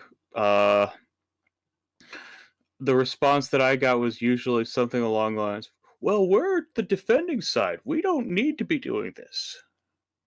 Oh, so like the plan was for them to hold back to sit in place while the big boys slug it out on the field, that they sit back, crab, and relax and make sure nothing happens in the backfield. But I guess my thing now is, like, now that that's happening and a lot of these groups are having a tough go, are they worth defending? No, when I said that Goons should be attacking these smaller ones, the Goons didn't really seem to think that they had any reason to do that. Oh, yeah. I mean, I think you're right. I think if you said it that they should have been doing this in July, I think you're 100% right, and I think you would have seen a faster collapse of Legacy. Legacy Alliance being what it is doesn't have the sort of infrastructure PanFam or Goons, right? Legacy has traditionally been a group of alliances that had been picked on by PanFam and formed because they had a mutual hatred of NC and PL, and didn't really have that same kind of culture that NCPL or Goons had, that strong internal cohesion. And I think you see that a lot. Goons are properly applying pressure to the right group in this sense, because a lot of these smaller groups are not well coordinated. Like your Fed Ups, your Watchmen, some of these groups are having a very rough go because they don't have FCs, or they don't have, there's not been a lot of lending going on. Yeah. Well, and part of it too might be because they've been pushing on these small groups for months, right? And it really hasn't. It hasn't seemed to have affected the war effort. So I guess for me, it feels more like, I guess, of a morale play to keep their guys in fleet, because as you had said, they're trying to keep their guys motivated. They're trying to keep up in fleets. Well, what's more motivating? And hey, guys, keep defending. It's only a matter of time. Their backfield is on fire. So if we just keep holding the line a little bit more, soon they'll fall, and soon we will win. Yeah, but it's not affecting the average test member or the average horde member right now. What if it starts to, right? And then that thing changes. Does that make sense? I I don't foresee it happening, because every time, I've talked to other FCs and other people in PanFam, I've said, well, what about Brave and Catch? They're losing all their stuff and all that stuff. And the response I get is, well, we're not in our home space defending our home space. Darkness was murdering our stuff, yet we're still here fighting. Like, we're focused on the war, not our space. Like, our space can burn for all we care. Yeah, we and just at the beginning of the war, Vince Draken said that NC would not go home for anything short of the NSI Keepstar. And so it feels like it feels like Legacy is now sort of starting to move to that whole, like, all of our space can burn. We just want to kill Goons. That is the number one goal that we're doing. Yeah. Whereas it used to be, okay, we're going to burn Goons and defend our space, but they weren't really having too much success with that. So they decided, okay, so instead of splitting our forces, we're just going to go all in on Delve. Because if we win Delve, we win the war. Yeah, I mean, and the question then is, it becomes a power of wills, right? Do people have the will enough to continue to press forward in this war? That remains to be seen. I think that I've seen some very strong wills on both ends, on both sides, both Pappy and Goons. So it'll be interesting to see which side breaks first. And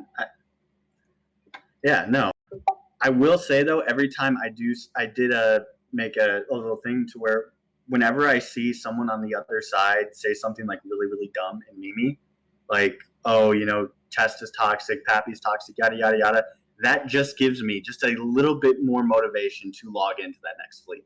And I don't know if I'm the only one, but I know for me, like, whenever I watch the meta show, whenever I watch Look in Local, whenever I see people in chat talking shit, like, that gives me just a little bit more motivation to continue to fight and to continue to log in. Yeah, but the other side's having the exact same experience, right? Especially too, you talked about the fires of M2 forged Pappy into something stronger, right? So that in the face of adversity, Pappy, bonded together and, pushed back. That's cool. That's really good. Like, and you're right. But at the same time, I think Goons have that same kind of, like, they've been on the back foot now for 9 months, and now that they're finally into the final bit, right? The final bit of Delve remaining. And I think that same fire that had forged together Pappy and M2 is going to forge together Goons in 1DQ. Because it is really the final option. And maybe, as we talked earlier, the fact that they don't have an escape route, maybe that's part of it too. No better way to motivate your guys to fight than burning the ships, right? As the famous conquistador did when he came ashore. You burn the ships behind you, and now your guys have no choice but to push forward.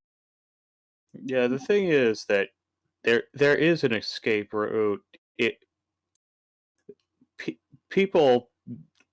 This is a game that we're all playing by choice. No one is forced to play this game, so there's always an escape route, and you can always find different people to play with. So they need to keep their people together. Right. They need to find ways to keep people together and not wanting to take their play elsewhere. Right, and I think in that sense, there's always asset safety, right? Worst case scenario, you just asset safety an entire Super and Titan fleet, which would be really interesting if that happened. Asset safety to assist with a Pappy Keepstar. What, Ermelin? Yep. God, you guys have Keepstars everywhere. What's interesting too, and is actually, I totally forgot what I was going to say. So I don't know about anyone else too, but one of the things that I actually really didn't enjoy in this war was going on fleets and causing trouble, and then seeing how it was reflected. Sort of like when that stuff happened with the Keepstar, where the tree fell on Asher's house. You had Brisk go on the meta show and say, like, "Hey, listen, that Keepstar died because Curious George cut down the tree that fell on Asher's house." Like, that was far be it. Curious George has been the biggest motivator for me, as well as the meta show, to go on fleet, because I just know every time Pappy does something, it's going to get blamed on Curious George.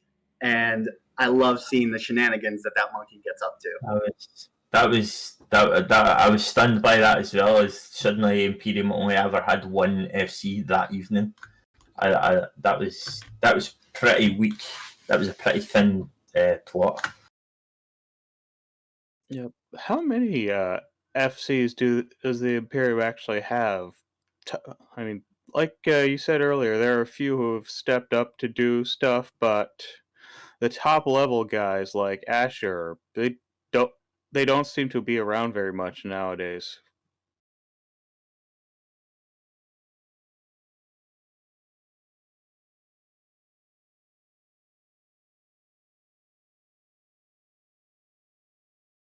Sorry. Yeah, well, I mean, I think. Sorry, I was looking to see if anybody else had anything to say, but like, I think when you put all of that responsibility on one person's head, like to run U.S. time zone, you saw it when Elo was being contracted, right? Like you could kind of balance things out, where you had Elo run some fleets and Asher run some fleets, and then when Elo, as he does, the contract went out and he went AFK again, then it went all back on Asher. So I don't know. Like you kind of see the same. I've seen some other people step up too. Like this guy Slavbak, and a couple others. Like, so I don't know how deep it is right now, but it's not super deep. But at the same time, like it's kind of been cool to see this next bench of guys. Like Imperium traditionally has had the same names, right? Your J Amazingnesses, your Ashers, your Lazto Ravens, and that Mr. V. Like I'll tell you what, there is, and I've heard from guys within Pappy top FCs tell me that they're scared of Mr. V, and that guy puts people in fleets. Goons love going on Mr. V fleets because he's good and because it's a lot of nostalgia there. So that kind of motivation and stuff gets people in, and maybe this war will forge the next big names for the Imperium side. And I think you're starting to see some guys and step up and do some pretty cool stuff. So I don't know. I don't know if it's going to happen fast enough or not. But I think the age of Asher's got stuff going on in his real life. The guy can't be on every single night to the FC. And then Pappy has a lot of depth now in US time zone. I mean, you've got Brother Bob, who's absolutely trash. The guy's terrible and probably shouldn't be playing the game. But he's a very good friend of mine as well. And then you've got Pitts, right? And you've got some other guys that have been stepping up. Even Testa's got some guys in US time zone who are not bad. So, there's a lot of depth there on the Pappy side that maybe you're not seeing on the Imperium side. So, well. Yeah, like back in September, Horde, our main FC had to completely step away from the game and did not intend to come back ever. And we had we were all that. The only big change that happened was that we retired what was essentially his signature doctrine. Well, I mean, Horde has always been spooky since they've been around. Even in Cloud Ring and Clarius, Horde was spooky, and you knew at the beginning these guys were going to be something. And Horde does a good job too of like kind of getting people to putting people into like, hey, do you want SC? Cool, here's a ship, go. And like people like join up in fleets just because it's Horde, and they're going to do some crazy dumb stuff that may work and may not work. I don't know, but like that's just kind of the Horde culture, and that's really cool. But the Imperium has always been relatively conservative in their FC ship, right? They limit the control that a lot of people have. They limit the doctrines that people are allowed to take out and stuff like that. So it's just a different ship. But at the same time, like anyone in Horde, it can ping a fleet whenever. Right. I mean, like, so you've seen people in Horde step up and lead fleets. I've kind of been watching BRs over the last couple weeks. And I've seen Horde guys and monitors who I have never heard of. And I'm like, who the heck is this guy? And I check out his kill board and he's some relative new guy. And he's out there leading a fleet. And it's like, that's kind of cool. Like, good for him. But I'm sure he's under the wing of, a more experienced FC. But at the same time, it's kind of cool to see these guys step up, both from Imperium and from the Pappy side. So hey, maybe the next great names of the FC story are going to be born of this war. Hopefully they will, and that's pretty cool. And it's kind of great. So like in Horde, I know like anyone can ping for a fleet, and it basically allows people to sort of build names as these really good FCs. And as you build up your name in Horde, more people start joining your fleets, and you start to get the keys to more stuff. More stuff gets SRP'd and everything. Like I remember, I actually had recently led a ADM mining fleet in 5-TAC-C just because I had never led a fleet before, and I wanted to do something pretty simple, pretty low stress, just to sort of get my feet wet. Instantly, I had a bunch of newbies be like, "Hey, listen, I'm gonna come join your fleet because I got nothing better to do." Granted, one of us died because of bad FCing, but I immediately replaced his ship and everything was cool. Yeah, I mean, like, that's what you want to see is that, like, I know a lot of famous FCs started out as like skirmish FCs, right? Hey, we're just going to take out some stuff, and oh, he's not bad, and oh, I kind of like his style, and he didn't yell at me if I goofed up, and over time that FC gains confidence, he decides he doesn't hate it, and people start to build a culture around that person. So it's kind of cool to see. Like I said, like the Laztail Ravens, the Asher Eliases, the uh, Mr. V's on the Goon side, Headliner on the Pappy side, Nidaspar from NC, from Test, obviously, you got PGL, who has, the guy basically runs Test US time zone. He doesn't seem to sleep either, which is insane. But yeah, it's kind of cool to see, like, and see these new names come up. So it's impressive. There's a lot of I know people were like, "Oh, this is the final phase of the war," but I think that there is going to be there's a lot to go, and I think it's overly optimistic to say that this thing is over. Yeah, I was estimating that we still have around 3 to 6 months at least. I think that's a very good conservative answer.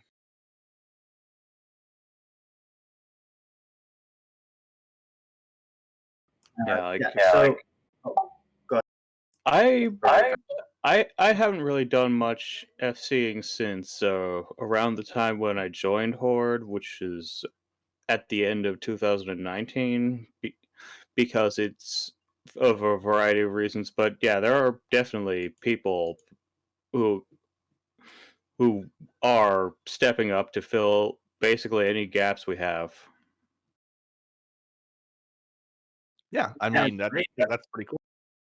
And it's great because like nobody's being forced to do that. Like it's just, hey, step up when you feel like you can, and you start working at it and doing your thing, and eventually you'll get noticed, and you'll be given more responsibility. Yeah, that's just the nature of things, right? Some people step up and they want to like, hey, I want to FC, and then they do it for a while and they're like, this is terrible, I hate it, and they move on to something else. And some people are like, oh, I really like this, and then you build a cult around you, and you build the same guys. If you, what was it? I think PK, like Poison Kevin, years ago told a group of us like, hey, I got started. He started FCing at like 15 or 16 by just taking out small groups. And he said the key to doing it was just doing it on a schedule. Like, hey, every other day at a certain time, we would take fleet out.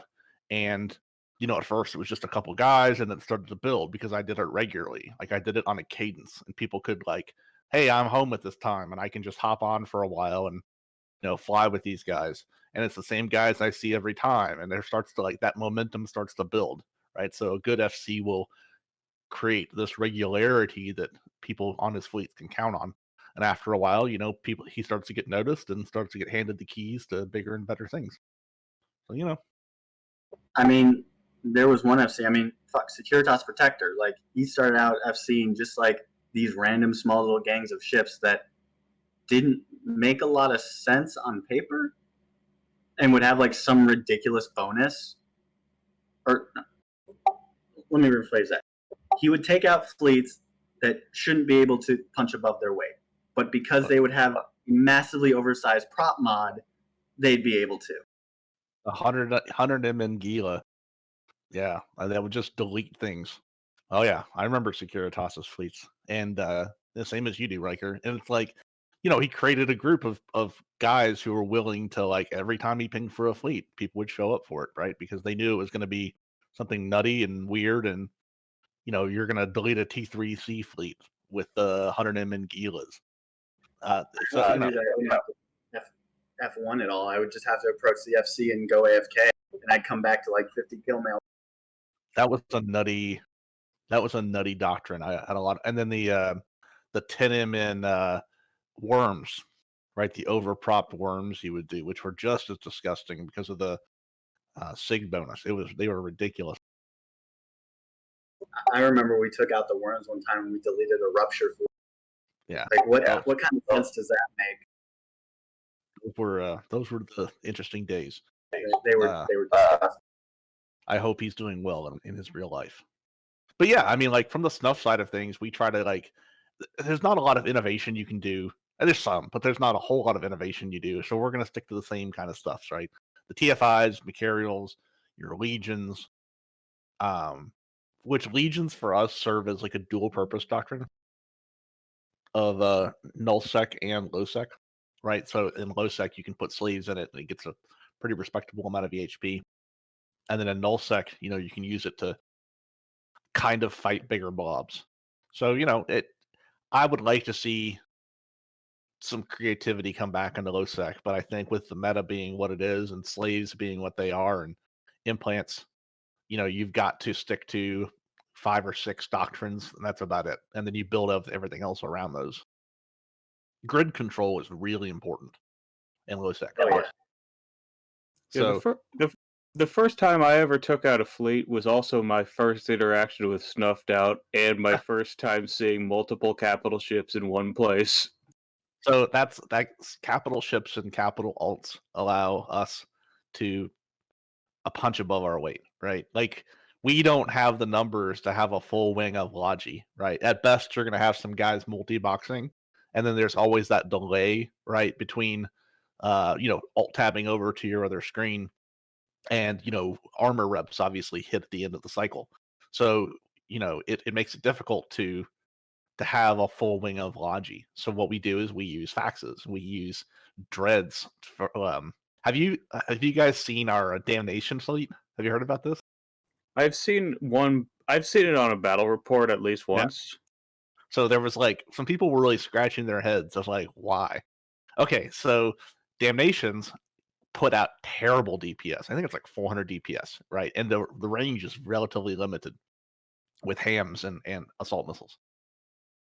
But how it works is the damnations have insane tank, right? They just have this insane ability to take damage, and they have tackle on them. So what you do is you get in there and you tackle down the enemy fleet, and then you drop Haw Dreads, right? And that allows you to force project above your weight, and all of that DPS that's missing from the damnations is now supplemented with DPS from a Haw Dread.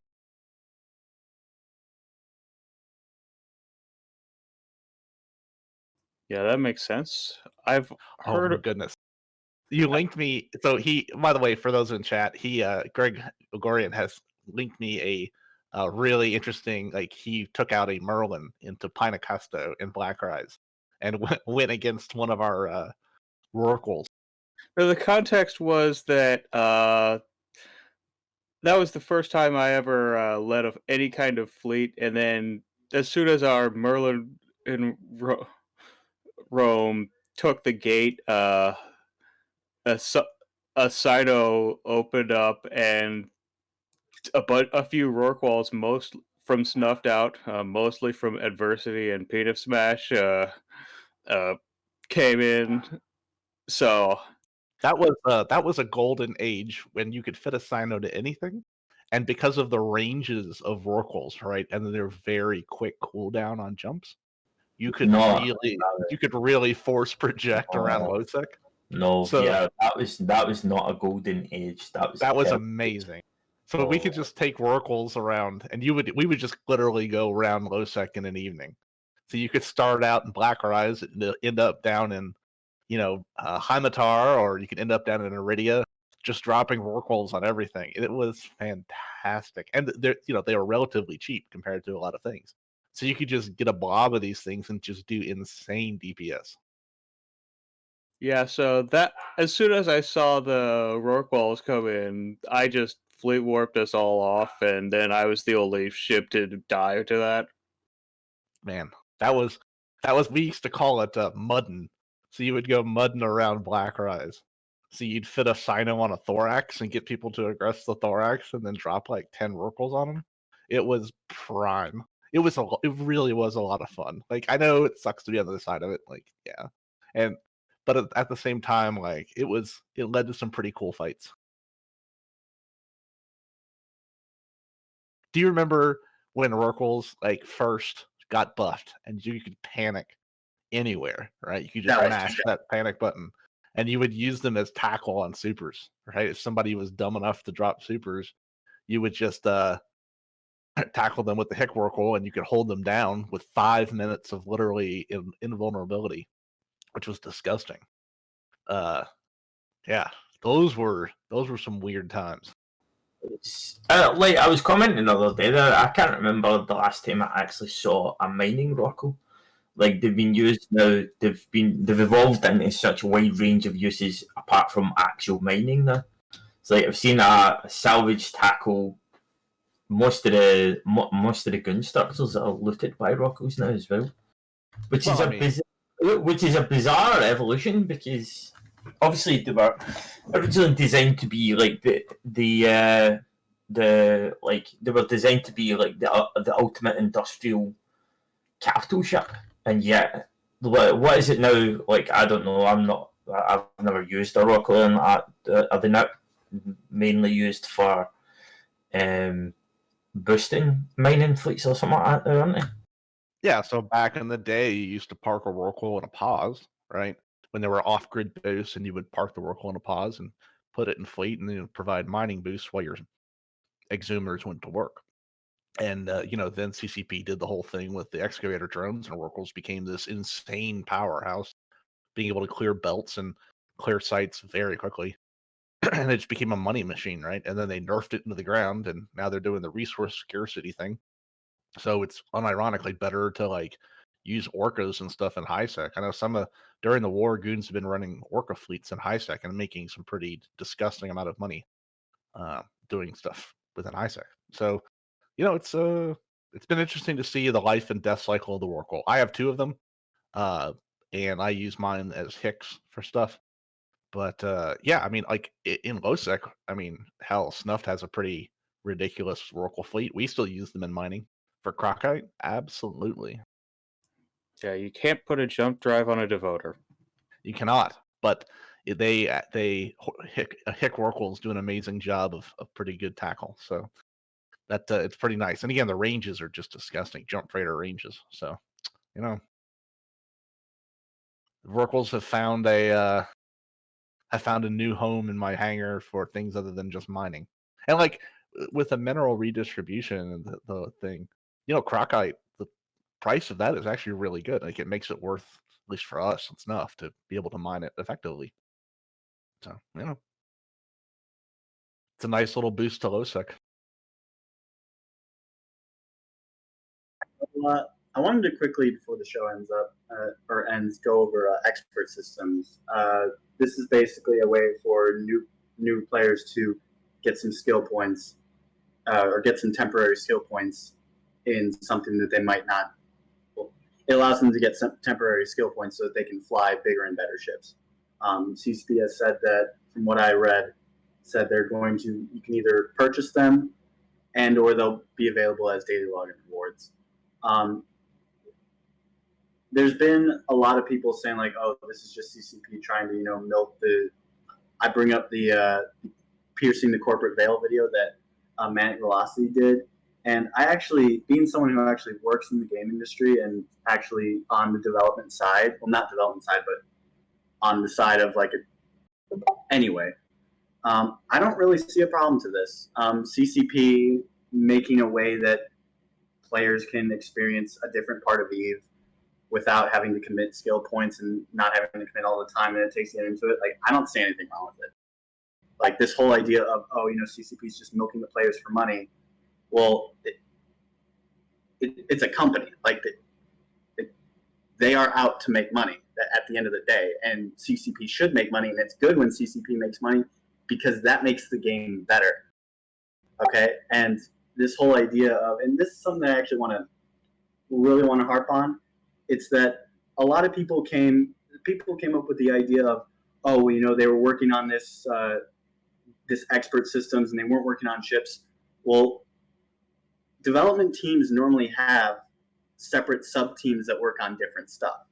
All right, we saw a similar thing happen with Diablo Immortal. When Diablo Immortal came out, like, nobody was asking for that. It just came out. And people seem to assume that, they're working on this and they're not working on Diablo 4. Well, they were working on Diablo 4. It's just they weren't ready to show it. So this idea that CCP is taking time to build these systems that nobody wanted and not working on ships and not working on new spaceship content for older players, that's just, there are different teams. There's more than likely, I'd say there's a 90% chance that CCP has a dedicated team that is working on new content for older players. It's just the development time for endgame content is way longer than the development time for a small little system, for a consumable item that players can buy and get free through in-game login reward. So, I guess there's a lot to unpack here. As far as the expert systems go, I don't care. Like, whatever. Like, if it's I remember being a new guy in space and wanting to fly doctrines that I knew I wasn't going to be able to train into for like 6 months. Right? It's just like, that sucks. Like, so I stuck around, but like a lot of people don't, because they're like, oh, I want to fly that ship. That looks really cool. I saw it in a video, and I can't do that now for 9 months. And it's like, that's expert systems new players the ability to do that and to experience it without that's cool. I have no problem with that. Just like with skill injectors, I don't necessarily have a problem with it because it allowed really, really dumb people who didn't know what they were doing to get into supers, which then allowed me to kill those supers. So like, I'm okay with it. And then so I mean, like, CCP's a company, they're gonna make money. I think what people are upset about is a lot of the in-game content or stuff that we've seen happen has kind of been a wet fart. Like, I think a lot of people were expecting something cool out of the Trig invasion stuff and Pochven being a thing, and like, it kind of sucks. Like, it really sucks. Like, we thought, it'd be kind of cool to like be able to stage a fleet in Pochven and like pop out unannounced using Sinos, and be kind of cool to be able to do that. And like, you can't really do that. Like, you can't even take a gate without +3 standings. And so it's just like, I'm not going to put in the time to get +3 standings so I can take a gate. Like, that's super dumb. At least in wormholes, I can just scan it down and go through the wormhole. Whatever. Yeah. But like, so I think a lot of people were upset at CCP because they felt like the stuff that did come out of in-game content has sucked, right? And like, the stuff that makes them money, like, skill injectors and these temp SP and stuff like that, whatever that is. What'd you call it? Systems. Yeah, expert system. Like, these things that make money quickly, they're coming out and they're kind of well developed. So it's just like, I don't know. I think there's a lot of frustration there from people because we expected some cool in-game stuff and we're not really seeing it. And I get it. Like, I was disappointed with the Trig stuff and the Pochven stuff as much as anybody else. So I don't know. Like, to say that, CCP shouldn't be making money is dumb. But at the same time, like, CCP should also consider the in-game content stuff that players who have done a lot of stuff want to see has kind of sucked. Yeah, and I would also like to go back and correct myself. It's not, when I said that it's not the development side I work on. It's more I work more with the publisher as a contractor. So I just wanted to make that clear that I'm not a dev, but I do work in the industry. So that's why I feel strongly about it. Because whenever I see someone saying like, this company is just doing this just to make money and they're just milking the community for money, it's like, well, yeah, they're a for-profit business. They're supposed to make money. And I don't think, considering all the different ways that are much more predatory, that considering all the other like insanely more predatory things that other companies do to make money, I feel like Expert Systems is nowhere near like a loot box or something. Yeah, well, I But mean, yeah, at the same time, like you're saying, basically, yeah, it's evil, but it's less evil than X, Y, Z. But I just think it's important that we realize what it is. Like CCP's got bills to pay, they got shareholder expectations to meet, and they're going to do yeah, that. but it's like it's not even evil because The problem is that, you know, like I said, you accept it for what it is. I want to see Eve survive. Like I do. I want to see the game last a long time. And the gaming culture has changed, right? Of like people just want to log on for a period of time and blow some stuff at an FPS and move on. Like, you know, sitting down at your computer for 6 hours is like sucks. Like, and a lot of people can't do it anymore. And the player base is getting older and have families. And so maybe the idea is to keep people around is to you have to cater to that crowd. There's always going to be bitter vets like me and you and other people who are just yelling at the clouds. But you know, we also need to be realistic about it and realize that, you know, if we want this game to survive into the future, there have to be certain things that come about. It's just reality. and the idea that, oh, you know, they put in this Expert Systems that they literally made it to where people can also get it for free through daily login rewards, but oh no, you can buy it. It's like, you're getting mad about that and saying that, oh, they're trying to take us for all of our money when they literally have a way in the game to get it for free. If they wanted to milk us for all of our cash, there are so many other things they could do. They could rise the price. They could rise the price of Plex, but they don't. They just put in a system to where newer players can get a boost in their skill points so that they can use a ship that they wouldn't have been able to use without putting in months of work. Well, I mean, the pay to win thing has been around in Eve since for a long time. Like it's just always been kind of like not as obvious, right? So like before, it was like if you wanted to have a character that could do things, you went on the forums and you bought, you know, a character that somebody was selling, and then now you could do the thing that you wanted to do on that character. And you know, that was the way you did it then. That was your pay to win. Is you could just buy a character that could fly the stuff you wanted to fly, and there off you went. And then it was like, oh, now they're selling skill points from skill injector, and like it's a little more obvious that it's kind of pay to win. And now it's just like openly, and people are complaining about it because it's before it was very cloaked, right? There was at least the like, well, it's not that bad. Now it's just kind of in the open, and I think a lot of people are just kind of grouchy about it. Now that being said, I want to go back to say that like CCP does need to like focus on some in-game content, and I would like to see, you know, some stuff come out of them. So hopefully they take the money that they're going to get from this and they reinvest it into some pretty cool stuff. And if they don't, I'm going to be really pissed off. Yeah, I mean, speaking of endgame content, like we've been seeing that there's endgame content going. Like the fleet formations was, I think you could consider endgame content. When they added the tier 6 abyssals, that's pretty in-game content. So they are developing endgame content. Fleet formations are dumb. Dumb. It's a real hit or miss. But you can they are developing in-game content. We have seen it. It's just it feels like a lot of this in-game content, they're doing it more like incrementally, I guess.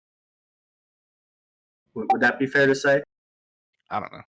Yeah, I think that one of the biggest problems that they will have is that new players new players continuing to see the game and think that there's no way for a new person to catch up in a reasonable amount of time without spending money. So I think they should try to incorporate a few new ways for people to catch up, like maybe consolidate some skills to make it so to cut a few months off from like now, even for an alliance like Horde, in order to fly the most common doctrines. That's 4 months of training just to be able to fly a Munin and an Eagle with T2 guns. Mm-hmm.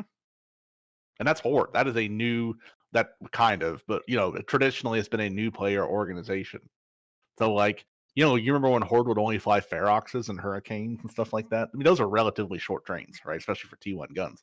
And then they started flying more advanced stuff. And, I think maybe skill points and skill injectors, things like that, allowed players to, at an earlier stage in their EVE life, to get into stuff like that. I mean, nobody wants to be left out, right? If a fleet forms and you see a bunch of guys in the cool ships, you also want to be the guy in the cool ship. I don't know. Like I said, I'm actually pretty sad about all the Titan ratting and Titan nerfing and stuff, because there's less people for me to kill. And like, it's kind of cool to see people doing really dumb stuff with Wallet Warrior stuff. And it allowed for some cool kill mails. And we're not saying that much anymore. I mean, hell, we've now in LowSec especially, you're talking about 5 build dreads. Like a dreadnought is 5 bill, and that's pretty insane. Yeah, no, that definitely is. So it's anyway. So does anyone have any other things they'd like to talk about? Because that pretty much covers it.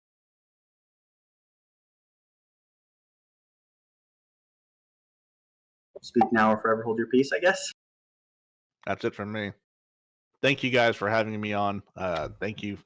Thank goodness my voice held out and for this entire thing. But thank you for having me on. It's always been a pleasure. Hope you. No, thank you so much.